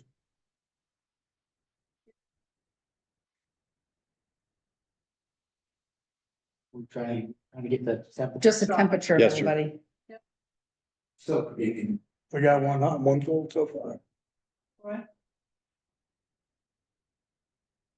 I guess I would kind of, follow Jim's, status of still reviewing. I also would like to see, at least an effort to, well, can you answer me this question? When, if we, with this budget as it stands, what does next year look like? Will we, providing the budget, the rest of the budget is on par with what we're looking like? We still gonna be digging out of a hole next year, or are we out of the hole? We should be, this establishes, if you remember, we had goals, establishing a baseline budget Yep. that is real and not artificial. It's addressing the safety needs because our phone system cannot wait another year. So that was 60,000 of that we have to replace. And then, we're trying to improve student achievement. So this definitely establishes the baseline. So again, I've never asked for a 9.24% increase, but I've never been in the hole 5.79. So, but this accounts for all of our debt or all of our overages from last year, whatever hole we're in. This Yeah. accounts for all of it, correct? This accounts for Nick and I feel very confident that these are accurate numbers. And so Okay. this gets us out of that hole and we have accurate numbers that will now be building from. No. So for example, if we were down 100,000 in salaries in a department, this year, which we discovered several lines where salaries were not accurately budgeted. We feel confident that we have accurate numbers and then we'll be building from that baseline budget. So So if you won't be we, seeing another 9.24% increase next year. I think is what you're asking, right? yeah, two things. One is, and I know that it's a year out, but what would you think it would be on par with the 9.7 minus the 5 point, whatever it is to take us out of the hole? Is that what you're thinking the baseline budget would be? increase. Yeah, I think that would be like a fair start. I think the data that I brought you last time showed that we are under investing in education in Winthrop, right? And I did it by our cohort, I did it by schools, our size in the state, and we were near the bottom in both of those with what we're spending, per pupil Yeah. in Winthrop compared to other districts.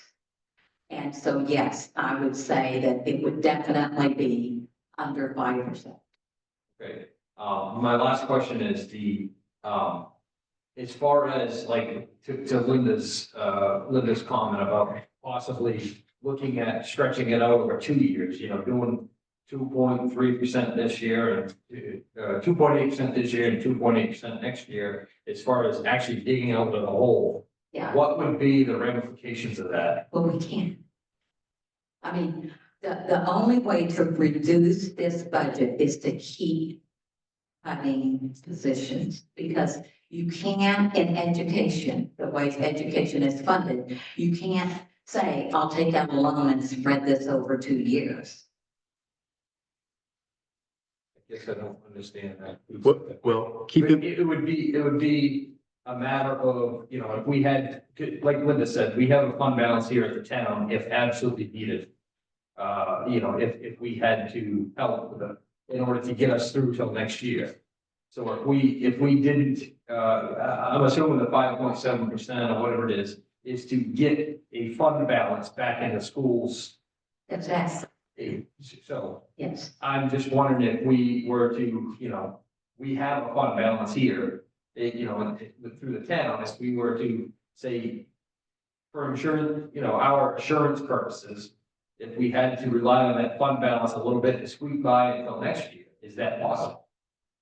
Well, that is what Anthony is cautioning you against, and I mean, I'm obviously Well, it's either coming out. if you want to take out something, for example, if you said the town will fund the phone system, that's a one-time expense that you don't need to do for another 20 years, and that would then reduce this budget, which I've looked to next, by 60,000, that would get you almost down to, that would put you at an 8 point something, because I think 1% is 139,000.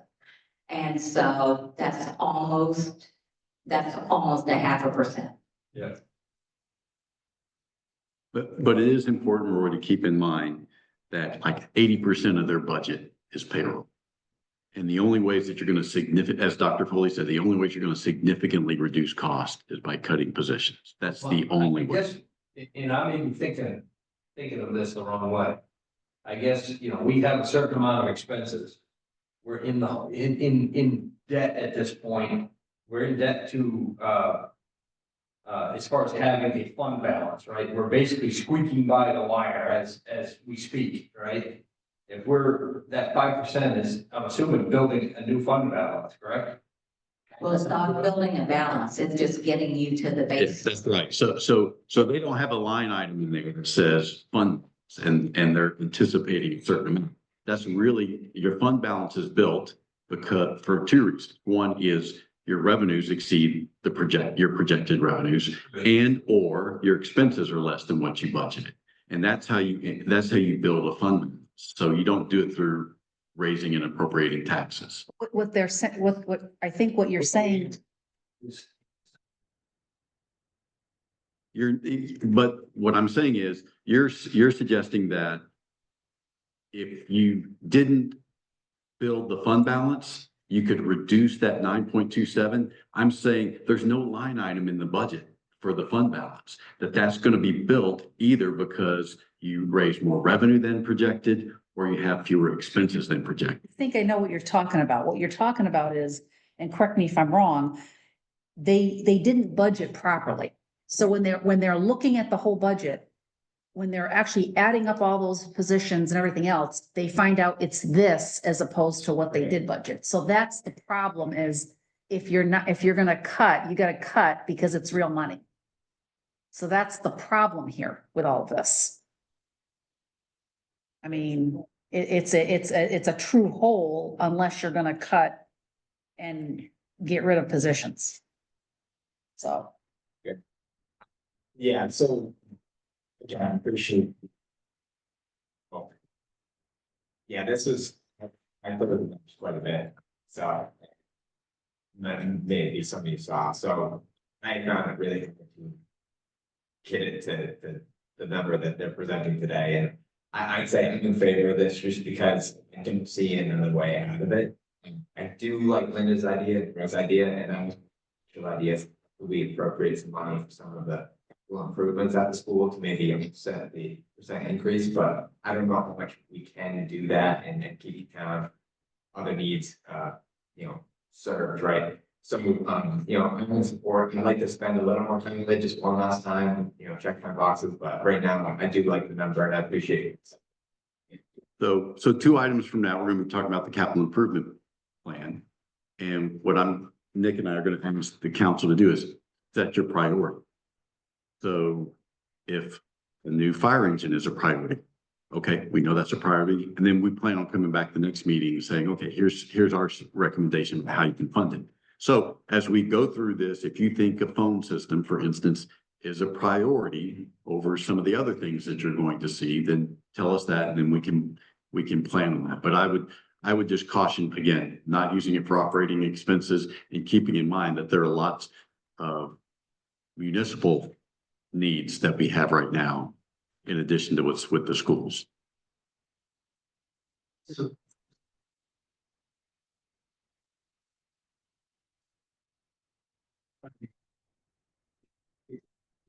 Funding what? The phone system needs to be done. She stated it's, important, it's a huge need, you need to do it, and that technology needs to be upgraded. They're saying it's a $65,000 cost. The other place is I just think the town can get a, float some money, it's tax money, either way. Float that, and then I really had a question, because again, I want to meet with Joel, I'm meeting you, fully as well, but my schedule's not allowing me to, but we talked about $24,000 was the paved section of road as well. Is that something that could be left off the docket, because now we're getting closer to that. Now, almost about 3/4 of a point, right? You can drop this down. I'd like to see this get down to 8 point something, it would really please me. You want, we're talking about percentages, selling. So I'm thinking those 2 things right there could actually get us to the goal in my mind. Right, I want to give you a fair shot at kind of talk with you, and also Joel, and also offer them up, so I could actually look at these things, but I think those 2 figures, and close to $90,000. Me, if you were going to take something off, I'd probably take some kind of equipment off for the other part. Because if you remember when I presented the budget last time, how important it is for us to establish a maintenance line, because we have not. Yeah. And so to me, if you take off the paving, if you remember, we have $3 million worth of needs. There's just gonna be something else that we're gonna then move up, because I think it's critical that we establish that $100,000 line. That's just, you'll see next year when I come back that I'm gonna recommend, and I think we showed you that in the 3-year plan, that we'll be recommending that we increase that line, because right now we're so far under budgeted for that. So if you really were wanting to reduce the budget to 8 point something, then I would recommend the, phone system, and then maybe some equipment that would be a one-time purchase. That's what I'm really looking at, and I understand that you're saying maintenance, I'm just saying, what could you get by 1 more year on the maintenance? And I know the phone's off, I know that to that point, I mean, I understand road structure, could that go by another year? And that was my only thought, and, you guys were talking about, Roy proposed this question, and if you came to us next year, the budget was at 5%, I would definitely not be in favor, I would actually totally tap out on that. I mean, I would think if your cost of inflation would where we want to be, heading in the right direction as far as things move towards. If we come back to the next 5 years for 5% next year, I'd be pretty upset, because with this budget to get us out of the hole. But I'd like us to try to get to a point where we start being sustainable, to a normal increase stepping along the way. And again, I know that you were faced with a big challenge last year. I just knew last year was such a smoke screen or a farce, but it wasn't even funny. I know that it's just really hard to ask me to tell the taxpayers this big increase. So I'm just trying to do what the diligence. And again, I know it's important, but I still think it's important for us to look at every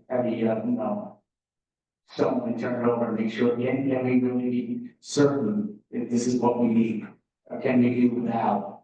And, again, I'm willing to meet, like, Lynn's proposal, I think I said the last meeting, I just can take some money out of, against Anthony's recommendation, I do appreciate your recommendation, but take some money, which is still taxpayer money, and, phone system or something else. Councilor West, Councilor Burrow have two more comments, and then I am going to share Councilor White's input and my own, and then we'll wrap it up. Yeah, that's probably at the beginning of this process, a couple meetings ago. I asked the question if we were deferring any maintenance, and I believe you responded no. And I think you're still in that position. Is the question, are we deferring maintenance? Well, I would say historically, you have been deferring maintenance, which is why I'm holding strong with the 100,000. I started out in our initial budget, which I don't even think I presented to you, that we should have like 150,000 in that line that we're working towards. But then that put off the, something that I just thought like, we can't do that. So to me, this starts to build back that we're prioritizing maintenance along with, teaching and learning. And I think you have to have that go hand in hand. And so, no, I am promoting doing maintenance and capital improvement as we need them. As I suspected, and thank you. I just think it's deferred maintenance. Makes no sense. It makes for an unhealthy environment, dangerous environment in some cases, and it'll get more expensive next year. Yes, I would agree. On the nutrition line item here is there's a significant increase. What was that due to again? So there is no significant increase.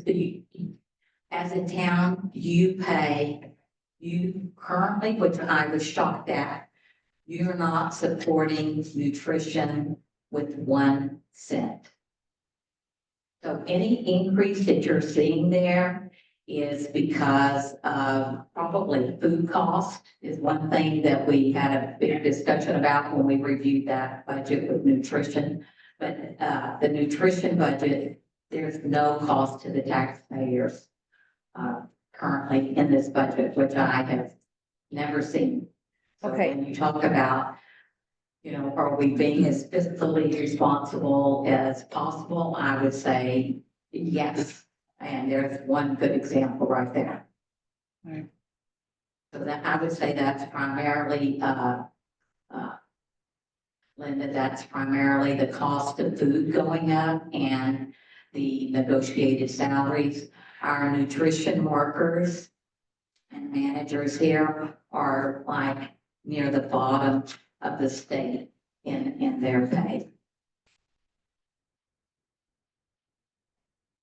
All right, and I just want to share Councilor White, knew he would not be able to attend tonight, so we sent an email prior to our meeting stating that he is supporting the school department budget as requested. He believes that Dr. Foley and the administration have heard our concerns on the council and have made every effort to minimize the effect on taxpayers. We need to get to a point where we can say this is a true cost at running the district in a fiscally responsible manner. And the only way we can achieve that is if we invest now. Otherwise, we will not be in a good position to know how to allocate funds after our reevaluation in order to lower the mill rate.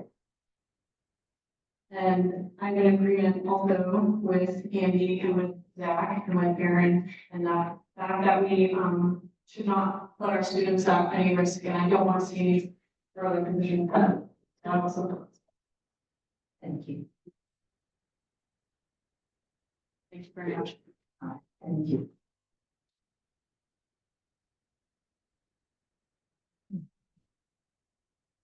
Next, we have the Copper City Watershed District.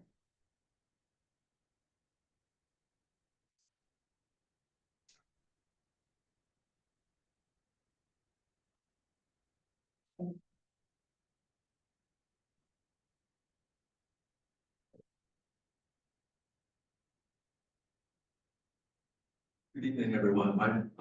My name is Bill Monagle, I'm Executive Director of the Copper City Watershed District, and I'm here to discuss our proposed budget with you for fiscal year 2026.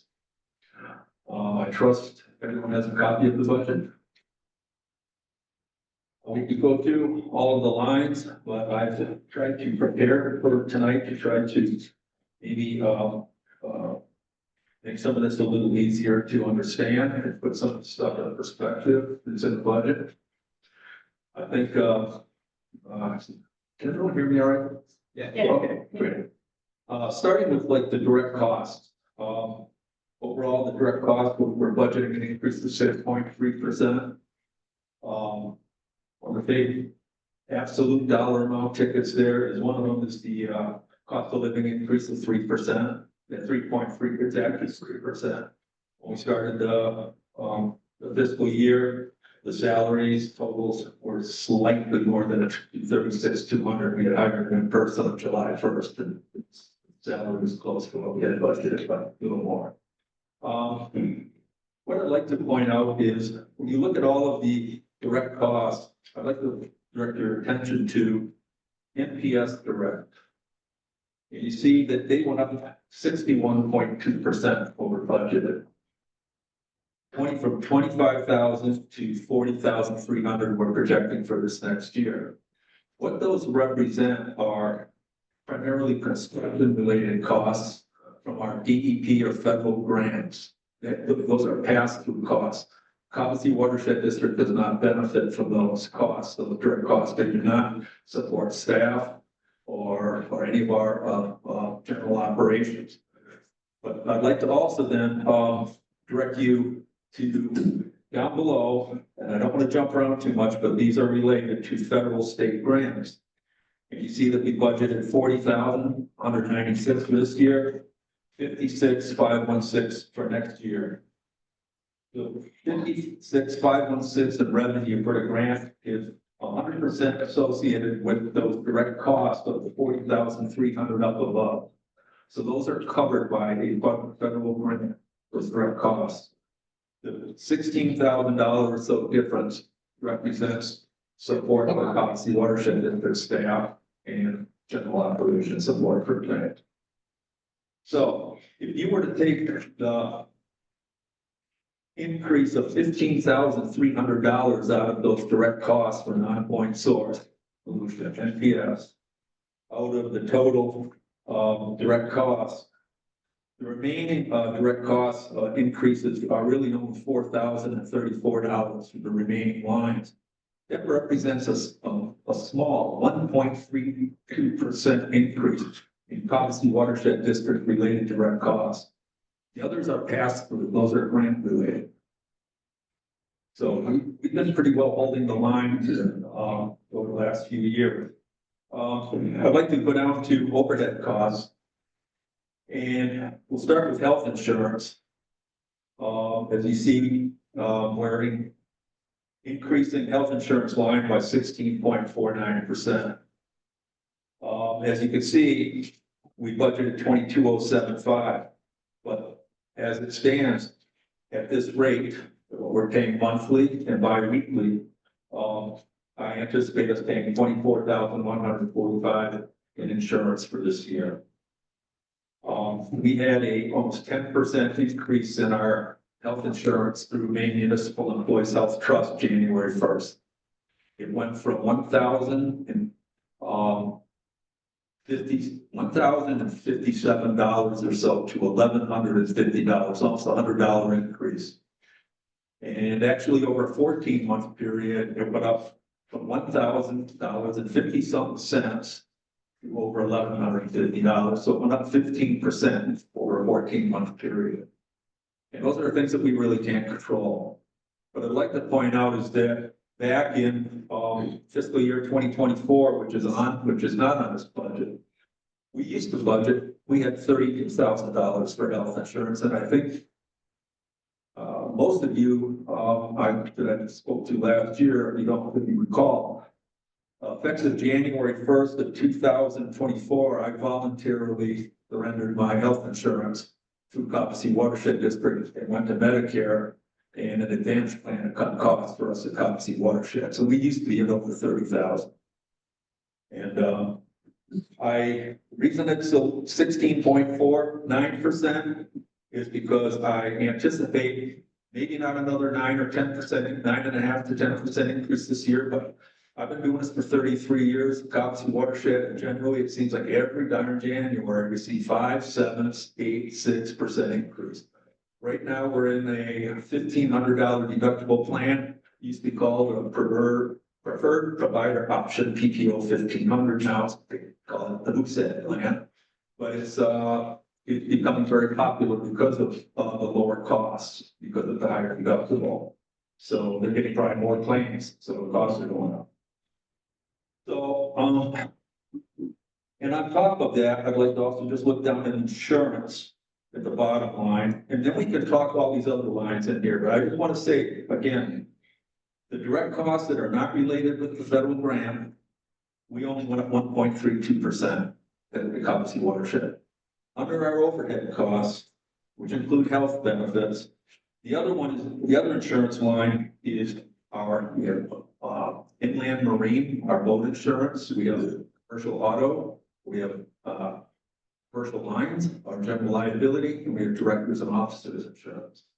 And those insurances, I anticipate going up to a 14.29% increase over what was budgeted, because the insurances are going up because of all the catastrophic or catastrophe related claims that insurance companies have to support or find ways to cover.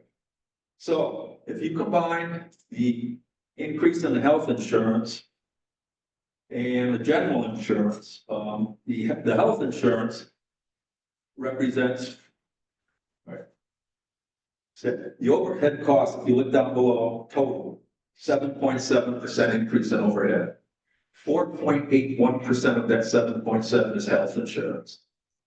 Another 1.2% of that 7.7 is general insurance. So just insurances alone account for 6% of the 7.7 from overhead. Copsey watershed, I mean, all our other expenses, office supplies, truck gas, monitoring expenses, everything else. We are under 2% increase in both overhead and direct costs. And as you can see in the income or the revenue, I started the process looking at about 4% increase in municipal assessments. And we have submitted an application for a foundation grant. We were invited to. It didn't seem so competitive. They wanted us to apply, and we've had grants from them in the past. And the published range of annual grant funding was $15,000 to $30,000 a year. I submitted an application for $15,000. On April 9th, they informed us we were awarded a grant, but for $10,000. It's $5,000 less than what I had budgeted for. And so my first inclination was to try to avoid going into our we've been forwarding from reserves for a number of years now to come up with a balanced budget, which we're required to do. And I try to keep that at a minimum, or we're going to be bankrupt. So I've gotten some feedback on the 5%. We had a trustees meeting last Tuesday night, 15th. This is the first month of the month, I think, it might have happened once before in my 30 years here, that we had 2 trustees meetings in a month, because I anticipated that towns may want to meet with us one more time before May, because in May we have to have a budget meeting by law, and it's already scheduled, and I have to that. So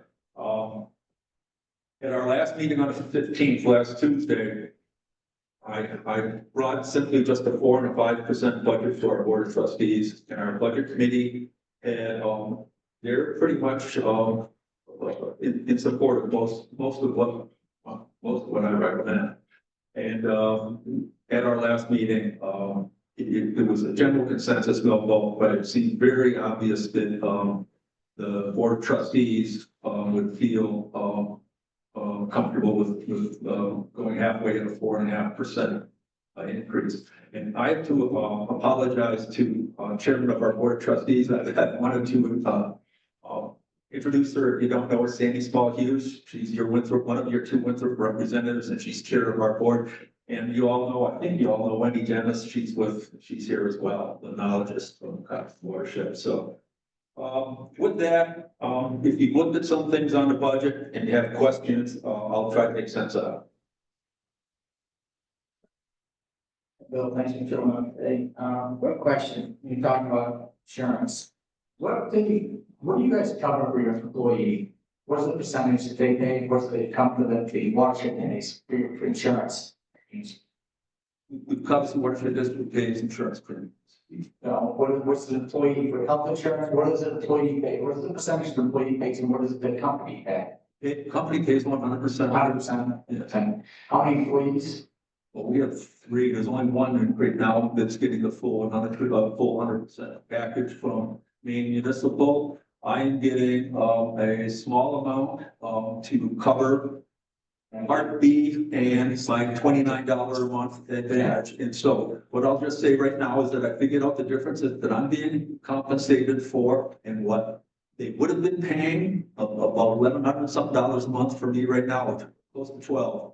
I'm saving because of that. It's $11,000 in calendar year 25. Yeah. And the other, we have one other employee who's also on a spousal plan, and we compensate for that as well. So, like I said, we used to budget for over $32,000, and that was still only 2 employees at the time getting the insurance. Yeah, thank you. Yeah. I got a question. Yeah. Well, This here on the back of this chart here on the back, that's also your chart, right? Yeah. Okay.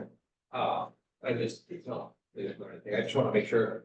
I did the quick math here. There's 1, 2, 3, 4, 5, 6, 7, 8 towns in there. Winthrop's paying 38% of the bill. Can you explain how that's calculated? That's calculated, I think, as I explained last year. That's based on property values around the lakes. Winthrop has 11 or 12 lakes in and on its borders. The closest lake or town to that is Monmouth with, I believe, 5. And Monmouth pays about half of what Winthrop pays. And some of these other towns have very small shore frontage. Wayne has very small shore frontage, just, part of Wilson. Is that only the ones in the Cobbessy watershed, right? Because they obviously, Wayne's obviously got a lot of shore. That's right. No, it's just very Dexter Wilson, very Dexter. Okay. And, Litchfield is getting very close. Monmouth and Winthrop, and for as long as I've been here, are the only 2 towns that are entitled to have 2 appointed trustees on our board. Our charter states that towns whose assessments represent 15% or more of the total assessments of the municipalities are entitled to an extra trustee. Monmouth and Winthrop are both at greater than 15%. Litchfield is a hair below that, and Now, is this, you said property value, so obviously that's subject to change. How often do you calculate those property values? we don't calculate. That would have to be done with an independent review, a revaluation of all property. It's not just shorefront. It's all property within 600 feet, and that's real estate and buildings, structures. And that adds another level of difficulty to completing a task on 28 lakes and ponds and all of Cobbessy Stream. When was the last time that was done? It wasn't done officially for a number of years. I looked at, in, the 2000 roughly era, we looked at, shorefront property alone. And that's available through the Bureau of Taxation. You can get shorefront property for all the towns. And looking at the shorefront for the lakes in our towns, and comparing it to our ratio, the relative amount each town pays, none of the towns would have changed by more than 1 or 2% of their assessments. And one of the challenges is there was an assessor here who also did revaluations, and Tim was I forget his last name, was in the late 90s to 2000. And I asked him for an estimate on doing something like this, and it was over $500,000, and that was 20-some years ago. So I went around and I spoke to all the boards of selectmen and the town council here. And I said, we would be very happy to do that, but Cobbessy Watershed District Board of Trustees and the staff are not going to pay for that. that will be paid for by the towns. And every single town to a fault, every single one said, we're happy, because we don't want to spend $30,000, $40,000, $50,000, $60,000 to find out, not only are we gonna save money, but we may end up actually paying some more. Now, our charter is unique. We're the only watershed district in the state of Maine. Back in 1971, this made sense. Back then, I guess, because as I understand it, having spoken and known the Funny Still Alive, the founder or the person who drew up the legislation to create the district, they envisioned the district being multi-million-dollar a year organization, which we're not. And since then, 1982, new legislation in the state of Maine is an act enabling watershed districts in the state. Nobody's jumped on it yet, but with greater wisdom, they now, for the funding, the ratio for the towns, intermunicipal assessments, is not based on having to do revaluations. It's simply based on the linear footage of shorefront in each town. It's fixed. So if towns want to do that, we can do that. And it will be a separate article on our warrant, but the towns will pay for that proportionally. And that's the understanding. That's how it has to happen. I don't do revaluations, so it's not going to be coming out of staff. And yeah. So I was just looking at your budget and your budgets, your expenditures. And so looking at last year, 24-25, you budgeted $307,466. You expended $328,232. So the difference of $20,766. Looking at your direct costs. Right. So how did you cover that loss? Okay, if you look at the difference between, let's go back to NPS Direct. Okay. I budgeted 25. We're gonna spend 47. That 25 is half of $50,000 of 2-year Torsi Pond grant. The other 25,000 was budgeted in the previous fiscal year. That fiscal year, we did not spend a lot of money. And so, and on top of it, we've spent, okay, on top of it, the Friends of Cobbossee Watershed District, who are part of the grants with us, working with us, as you know, they have changed their program of options. In your financial, if you look at the contractual rate up above, that represents the Friends of Cobbossee Watershed. They were in the grant for 2 times 6,366. That's 50% in that year. 50% was the year before. They did hardly any work. The $2,180 that I say expended covered everything that they accomplished on the grant. So there was a remaining $10,000 in the grant that we didn't pay the Friends. So I took some of that money and also some of the other money that we had not spent in year 1 of the 2-year grant, and it totaled up about $25,500. And I've already spent $21,255 this year. So between the $21,255 and the $25,500, it is unpaid to the Friends and unspent on other non-point source direct costs. 25.5 totals around $47,000. So we will be recovering that money from DEP. So does that fall under your revenues?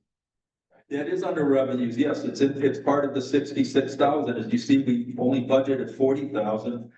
We have received 32,000. There's $34,000 left that go up and help cover that 47,000, that difference between 47,000 and 25,500. There's $34,000 left for me to invoice on the grant.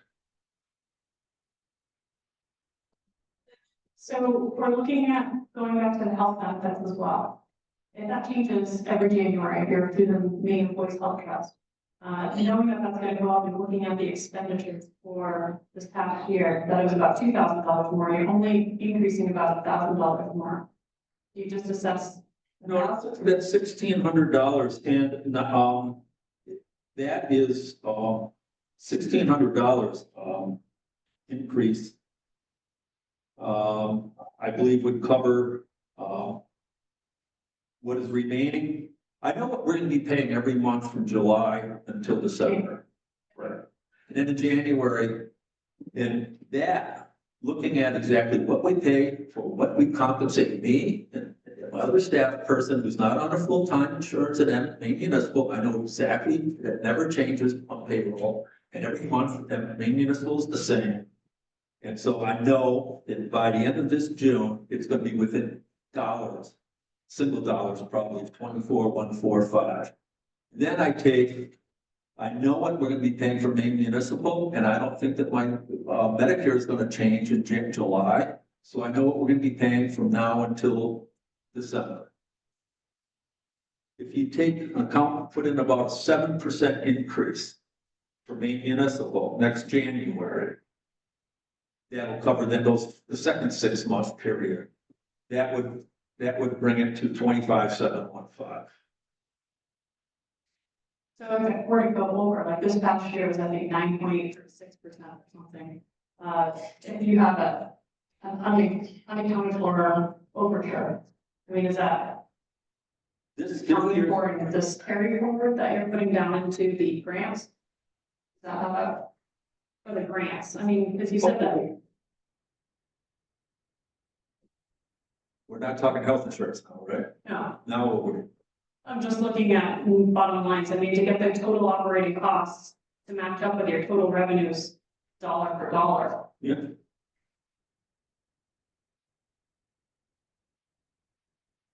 I'm just surprised. I'm just trying to get a good understanding as far as how that can match up so precisely. well, it has to be, and there's a fudge factor in the income. It's called forward from reserves. That's flexible. That's $4,634. That is the difference between all income and all revenues and all expenditures. That's the difference. So we have to take it out of our general fund to balance that budget. We're required to have that. That number, that's the only number at this point that varies. That and assessments between a 4.5%, and a 5% increase in municipal assessments. At 5%, we have less forward from reserves, more assessments. At 4%, we're paying more. Until April 9th, that bottom line contributions miscellaneous was $15,500 until I learned that the grant we got was $10,000 and not $15,000. I know it doesn't call, it's not called grants.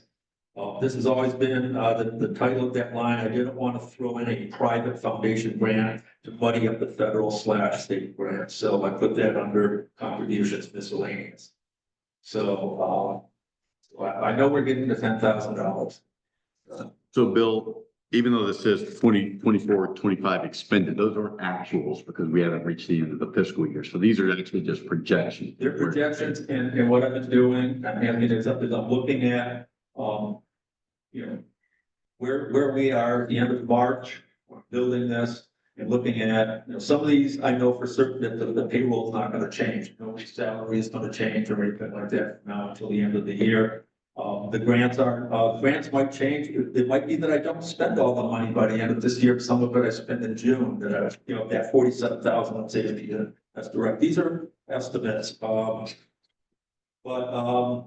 Things like telephone are gonna be pretty much on the money because our telephone bill changes maybe $2 or $3 or $4 a month.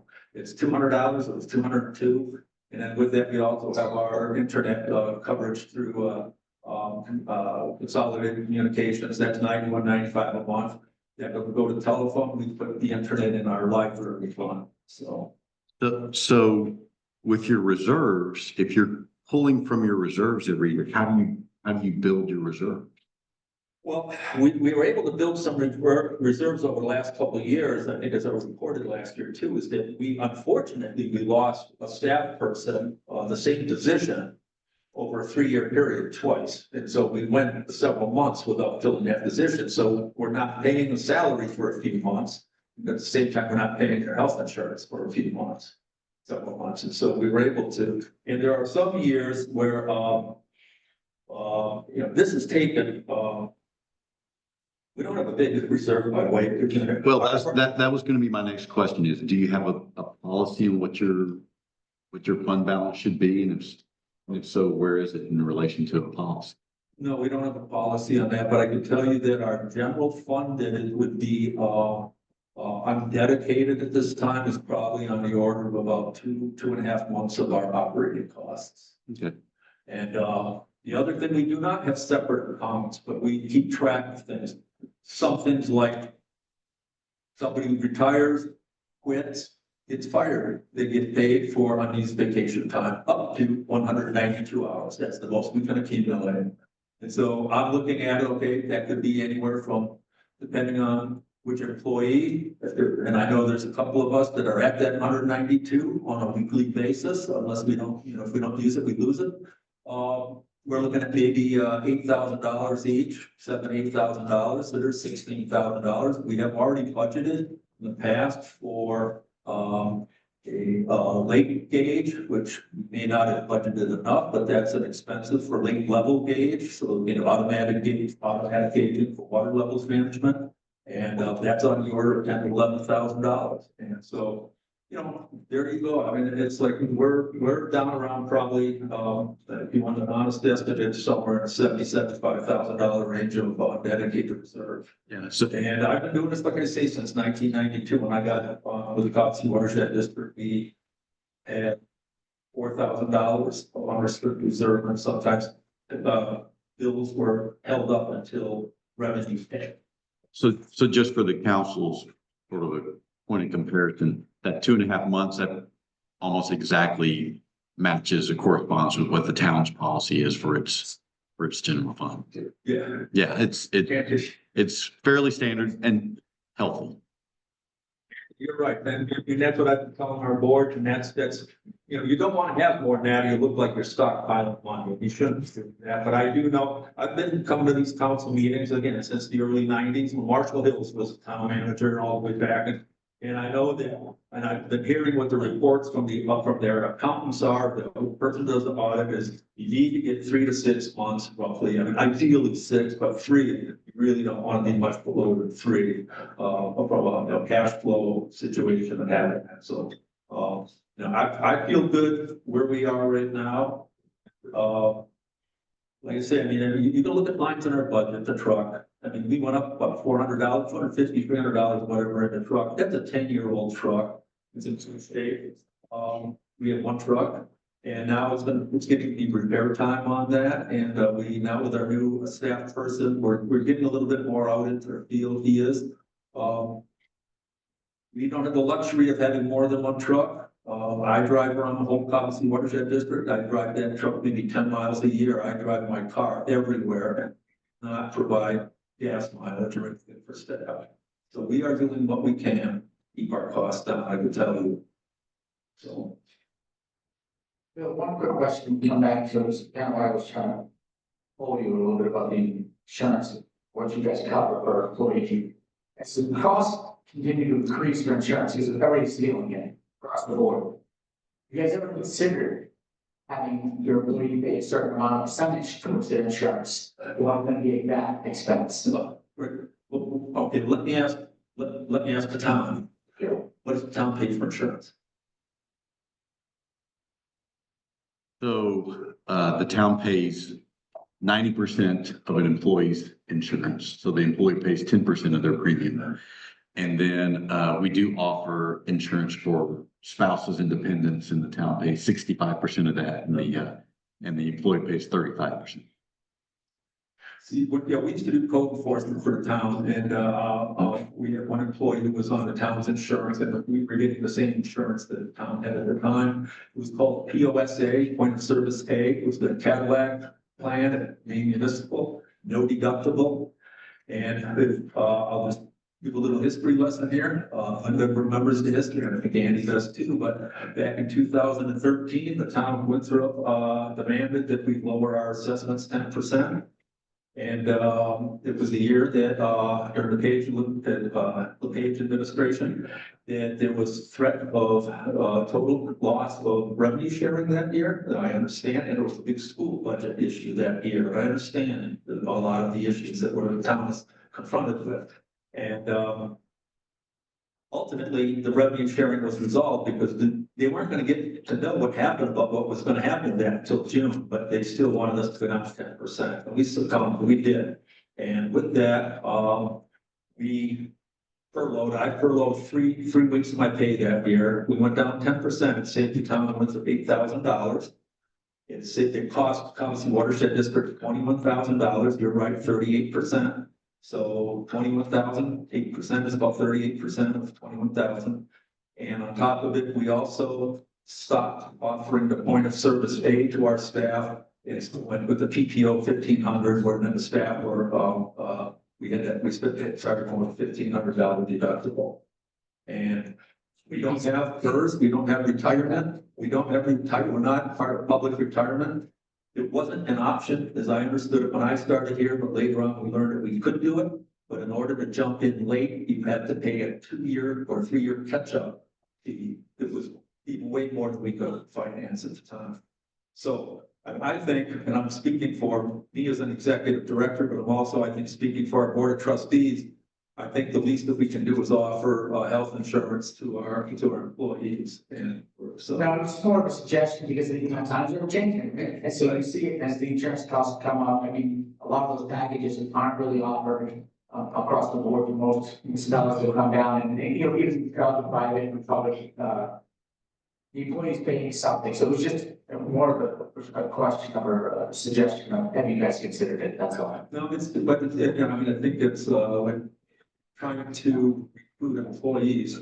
It's kind of nice to have something that can encourage someone to want to come live in central Maine, because not all of our employees come from this area, and water comes to that. No, but there are other challenges that anybody coming to this area, and you're all aware of them, and we'll probably heard some of it tonight. Housing is a really big issue with Maine. And that's a big concern I have when I put out advertisement for candidates, is everything will look fine, and then at the end, they have to look for a house or an apartment, and it's difficult to find. It's really hard, and it's hard to find and keep employees, so.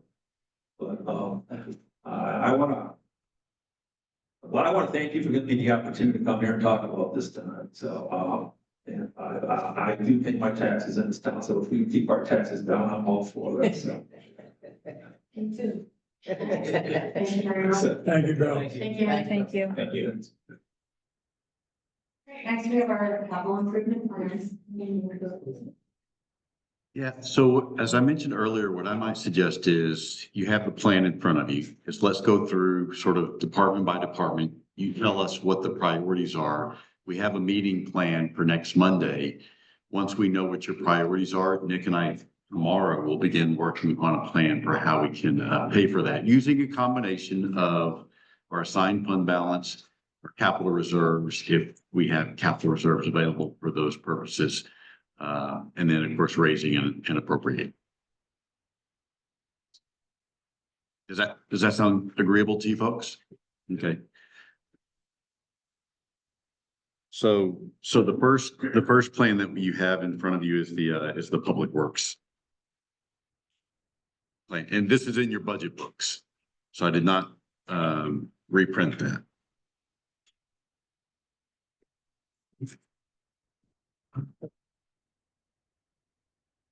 And I'm going to pass around, we had a request earlier today to provide information about the different vehicles and equipment that we have in each of these departments. So I'm going to pass around the first sheet, which relates to Public Works.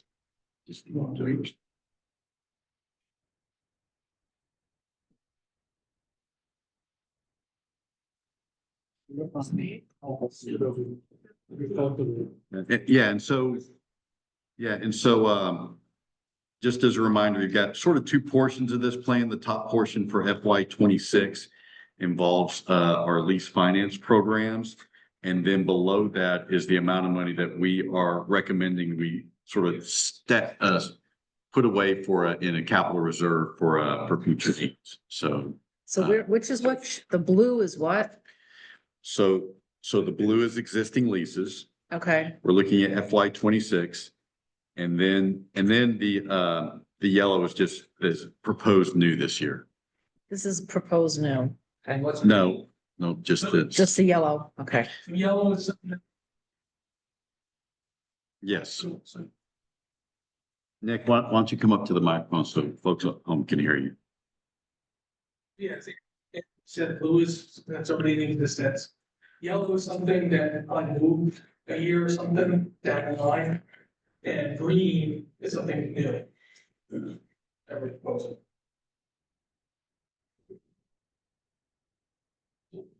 Green is the. So the street sweeper, you're proposing to put 60 grand in, that's actually in the years out. So yeah, so Yes. that is true, but we're looking at fiscal year 2026.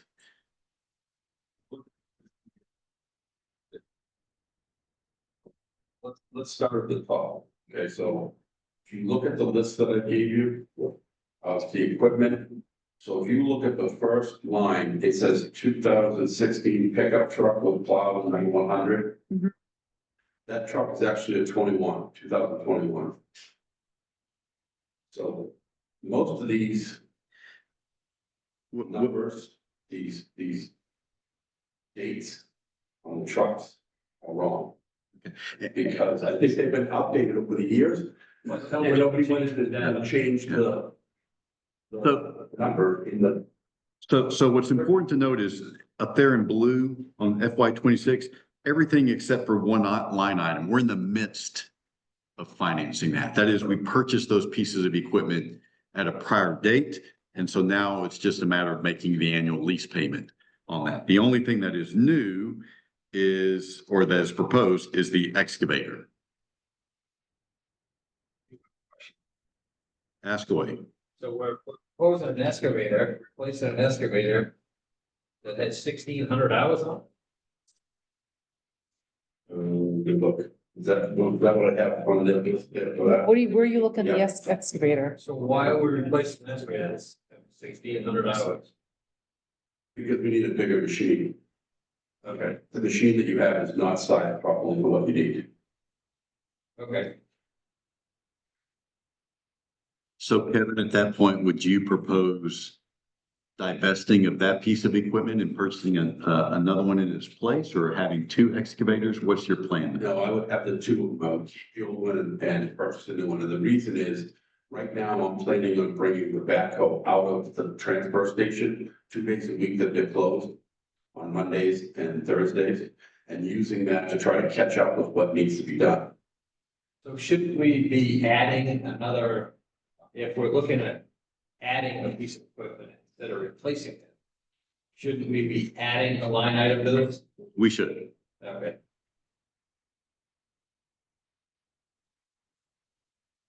And then below, you Well, see, you have added it. It's 25,000. No, that's it, but then. yes, but that's for the, That's on the lease. line item for That's on the, that's on the line item for the existing piece of equipment. What Roy, yeah, We just finished paying for that excavator in 21. Correct. so that's the only, that would be the only addition to the lease finance program for Public Works. And then you can see below is what we are proposing to put into capital reserves. Well, I was just gonna ask, is this something that we're planning on, we're trying to get this year? Well, Or is this something that we're gonna put into capital reserve? it depends. So look at what has been the truck spreader system, liquid. You see it's 56,000. There's nothing after that. That means we'd be purchasing that this year as opposed to leasing or financing. Truck spreader systems, and then you also talked about a liquid system too, correct? It's That's in there. it's one and the same. Everything's in there. Yeah. The spreader, It's all together. Yeah. Yeah. And then what you don't see on this, because this was a prior iteration, is with your Public Works garage. We moved from the operating budget, that $45,000 into the capital improvement plan. A little confused here. Okay, Yes. Is it? We're gonna buy an excavator for $80,000. So you're estimating. Yes, around that.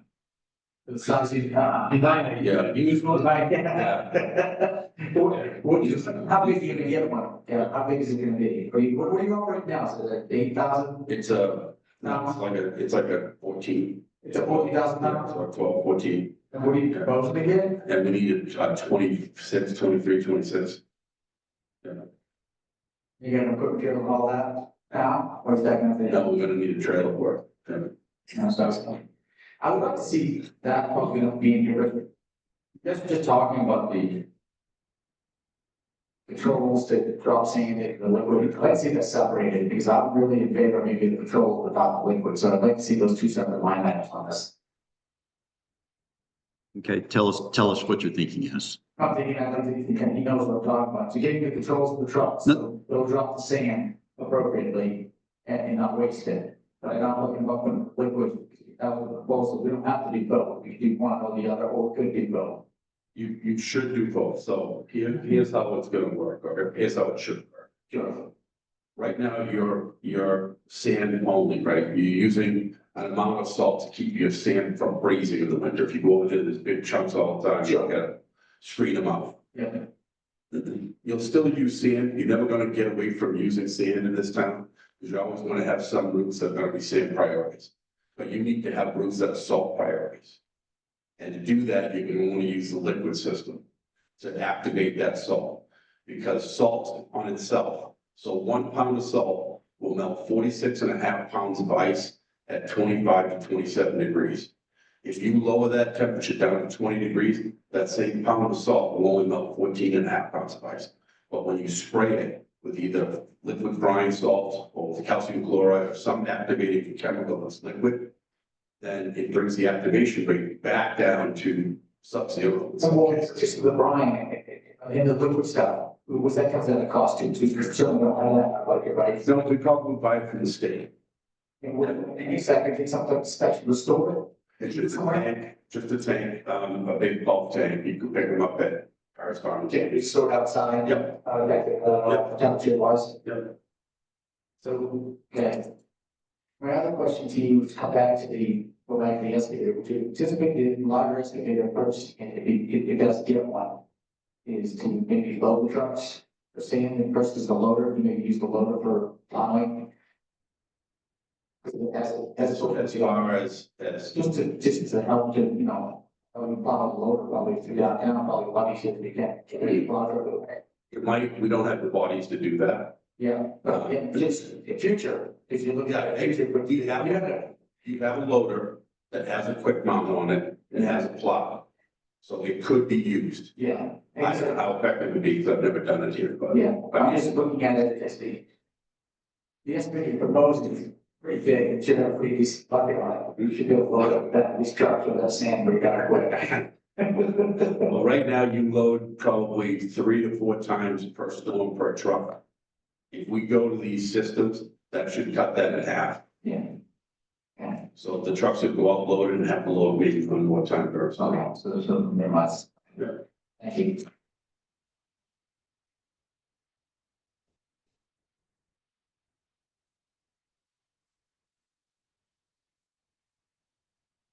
So really that 25,000 for the excavator we should be moving that down into capital reserves. It depends upon when you want to get it. If you want to get it for this, Saying, you're not planning on buying it this year, you are. No, not this year. No. No, I have no large capital purchases for this year. Yeah. Because I'm still assessing the equipment. So like with the trucks, right, I'm updating the numbers on the trucks. Your trucks are in pretty good shape. You have one spare truck, that should be the next one to be let go. We'll take the oldest one and put it into the spare. But even that, I think you're in pretty good shape right now for those pieces. so if we're not going to buy an excavator this year, I would not move that down in the capital reserves. would just shift that to the right and leave it under the lease finance program. Well, it depends. It depends because Put something for down payment. you could. It just depends upon how much you're willing to invest, either from the assigned fund balance for that or to raise and appropriate for that.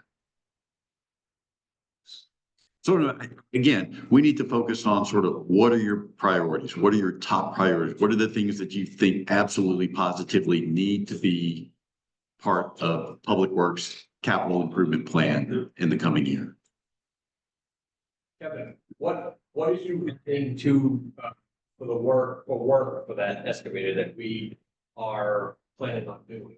Well, you're just so far behind that you can't do it with the equipment you have. Yeah, you can't, I can't make it. Is that because we don't have enough equipment, or is that because we don't have the right equipment? Both.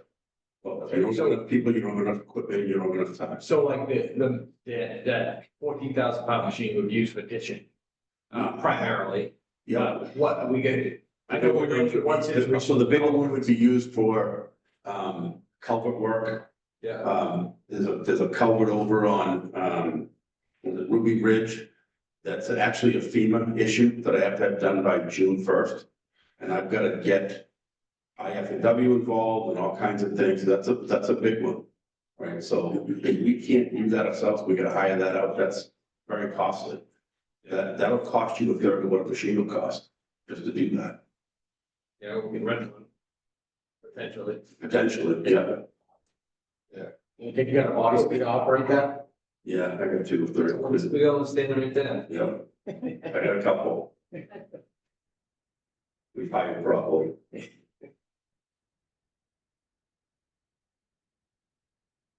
There's a couple of things in the future that will go on. The loader will have to be looked at. That's a 2015. It doesn't have a lot of hours, but again, things start to England diving over time. You know, we've had to change fuel lines. We've had to change some pieces on it over the course of the winter. So there's things that we'll look at, but again, right now, I'm assessing all this stuff, trying to figure out where it's like this expectancy is. So along, if we bump that out next year, the excavator, we're gonna be looking at next year, the new stuff that we're taking on next year. We're gonna be looking at the loader, 2 plow trucks. Again, I'm not so sure on the plow trucks. Boy, really not. Okay, well, it's just on here. It's on Yes, yeah, and that's all to be rewritten. Yeah. When that loader, Ken, it was like, did you pay for it, Scott, question, you pay for, and it's made out of already, and but it looks like you just paid it off, and it's all funny. Then some, a lot of that equipment, they was just paid it off, on top of If this is correct, that would be true. So that's. I mean, that's before our time, so we wouldn't know. Generally, usually we go, you lease it for 5 years. It depends, you know, 3 to 5. Yeah. So it must go that used. Well, no, that might have been the last payment of the, Like, when I priced out a new one, Yeah. it was around 270. Did he get, did last year, I think, because, didn't he have just making stuff that logo? So we're talking about some pieces or some. And I know we should have had brakes done to it. Yeah, it was brakes, some Things done to it. We should have had some other stuff that we budgeted for in our last. Because I think he's asked for last. So out here, Yeah. are we supposed to be picking out of here? Or what are we supposed to be picking at? Cause you want to know, so again, yeah, let's look at our budget books, look at Right. this. yeah, Let us know what the priorities are for Public Works. Then we'll determine whether there's stuff in the capital reserve that we can use to meet that need, whether we want to, how we want to divvy up the assigned fund balance. Or, you know, a proposal to raise and appropriate. Again, tonight, we just need, what are your priorities for each department so that Nick and I can then come up with a plan. so not a this plan that can list pay right for it. here, That's capital reserves. okay, Those are not capital needs, those are capital reserves.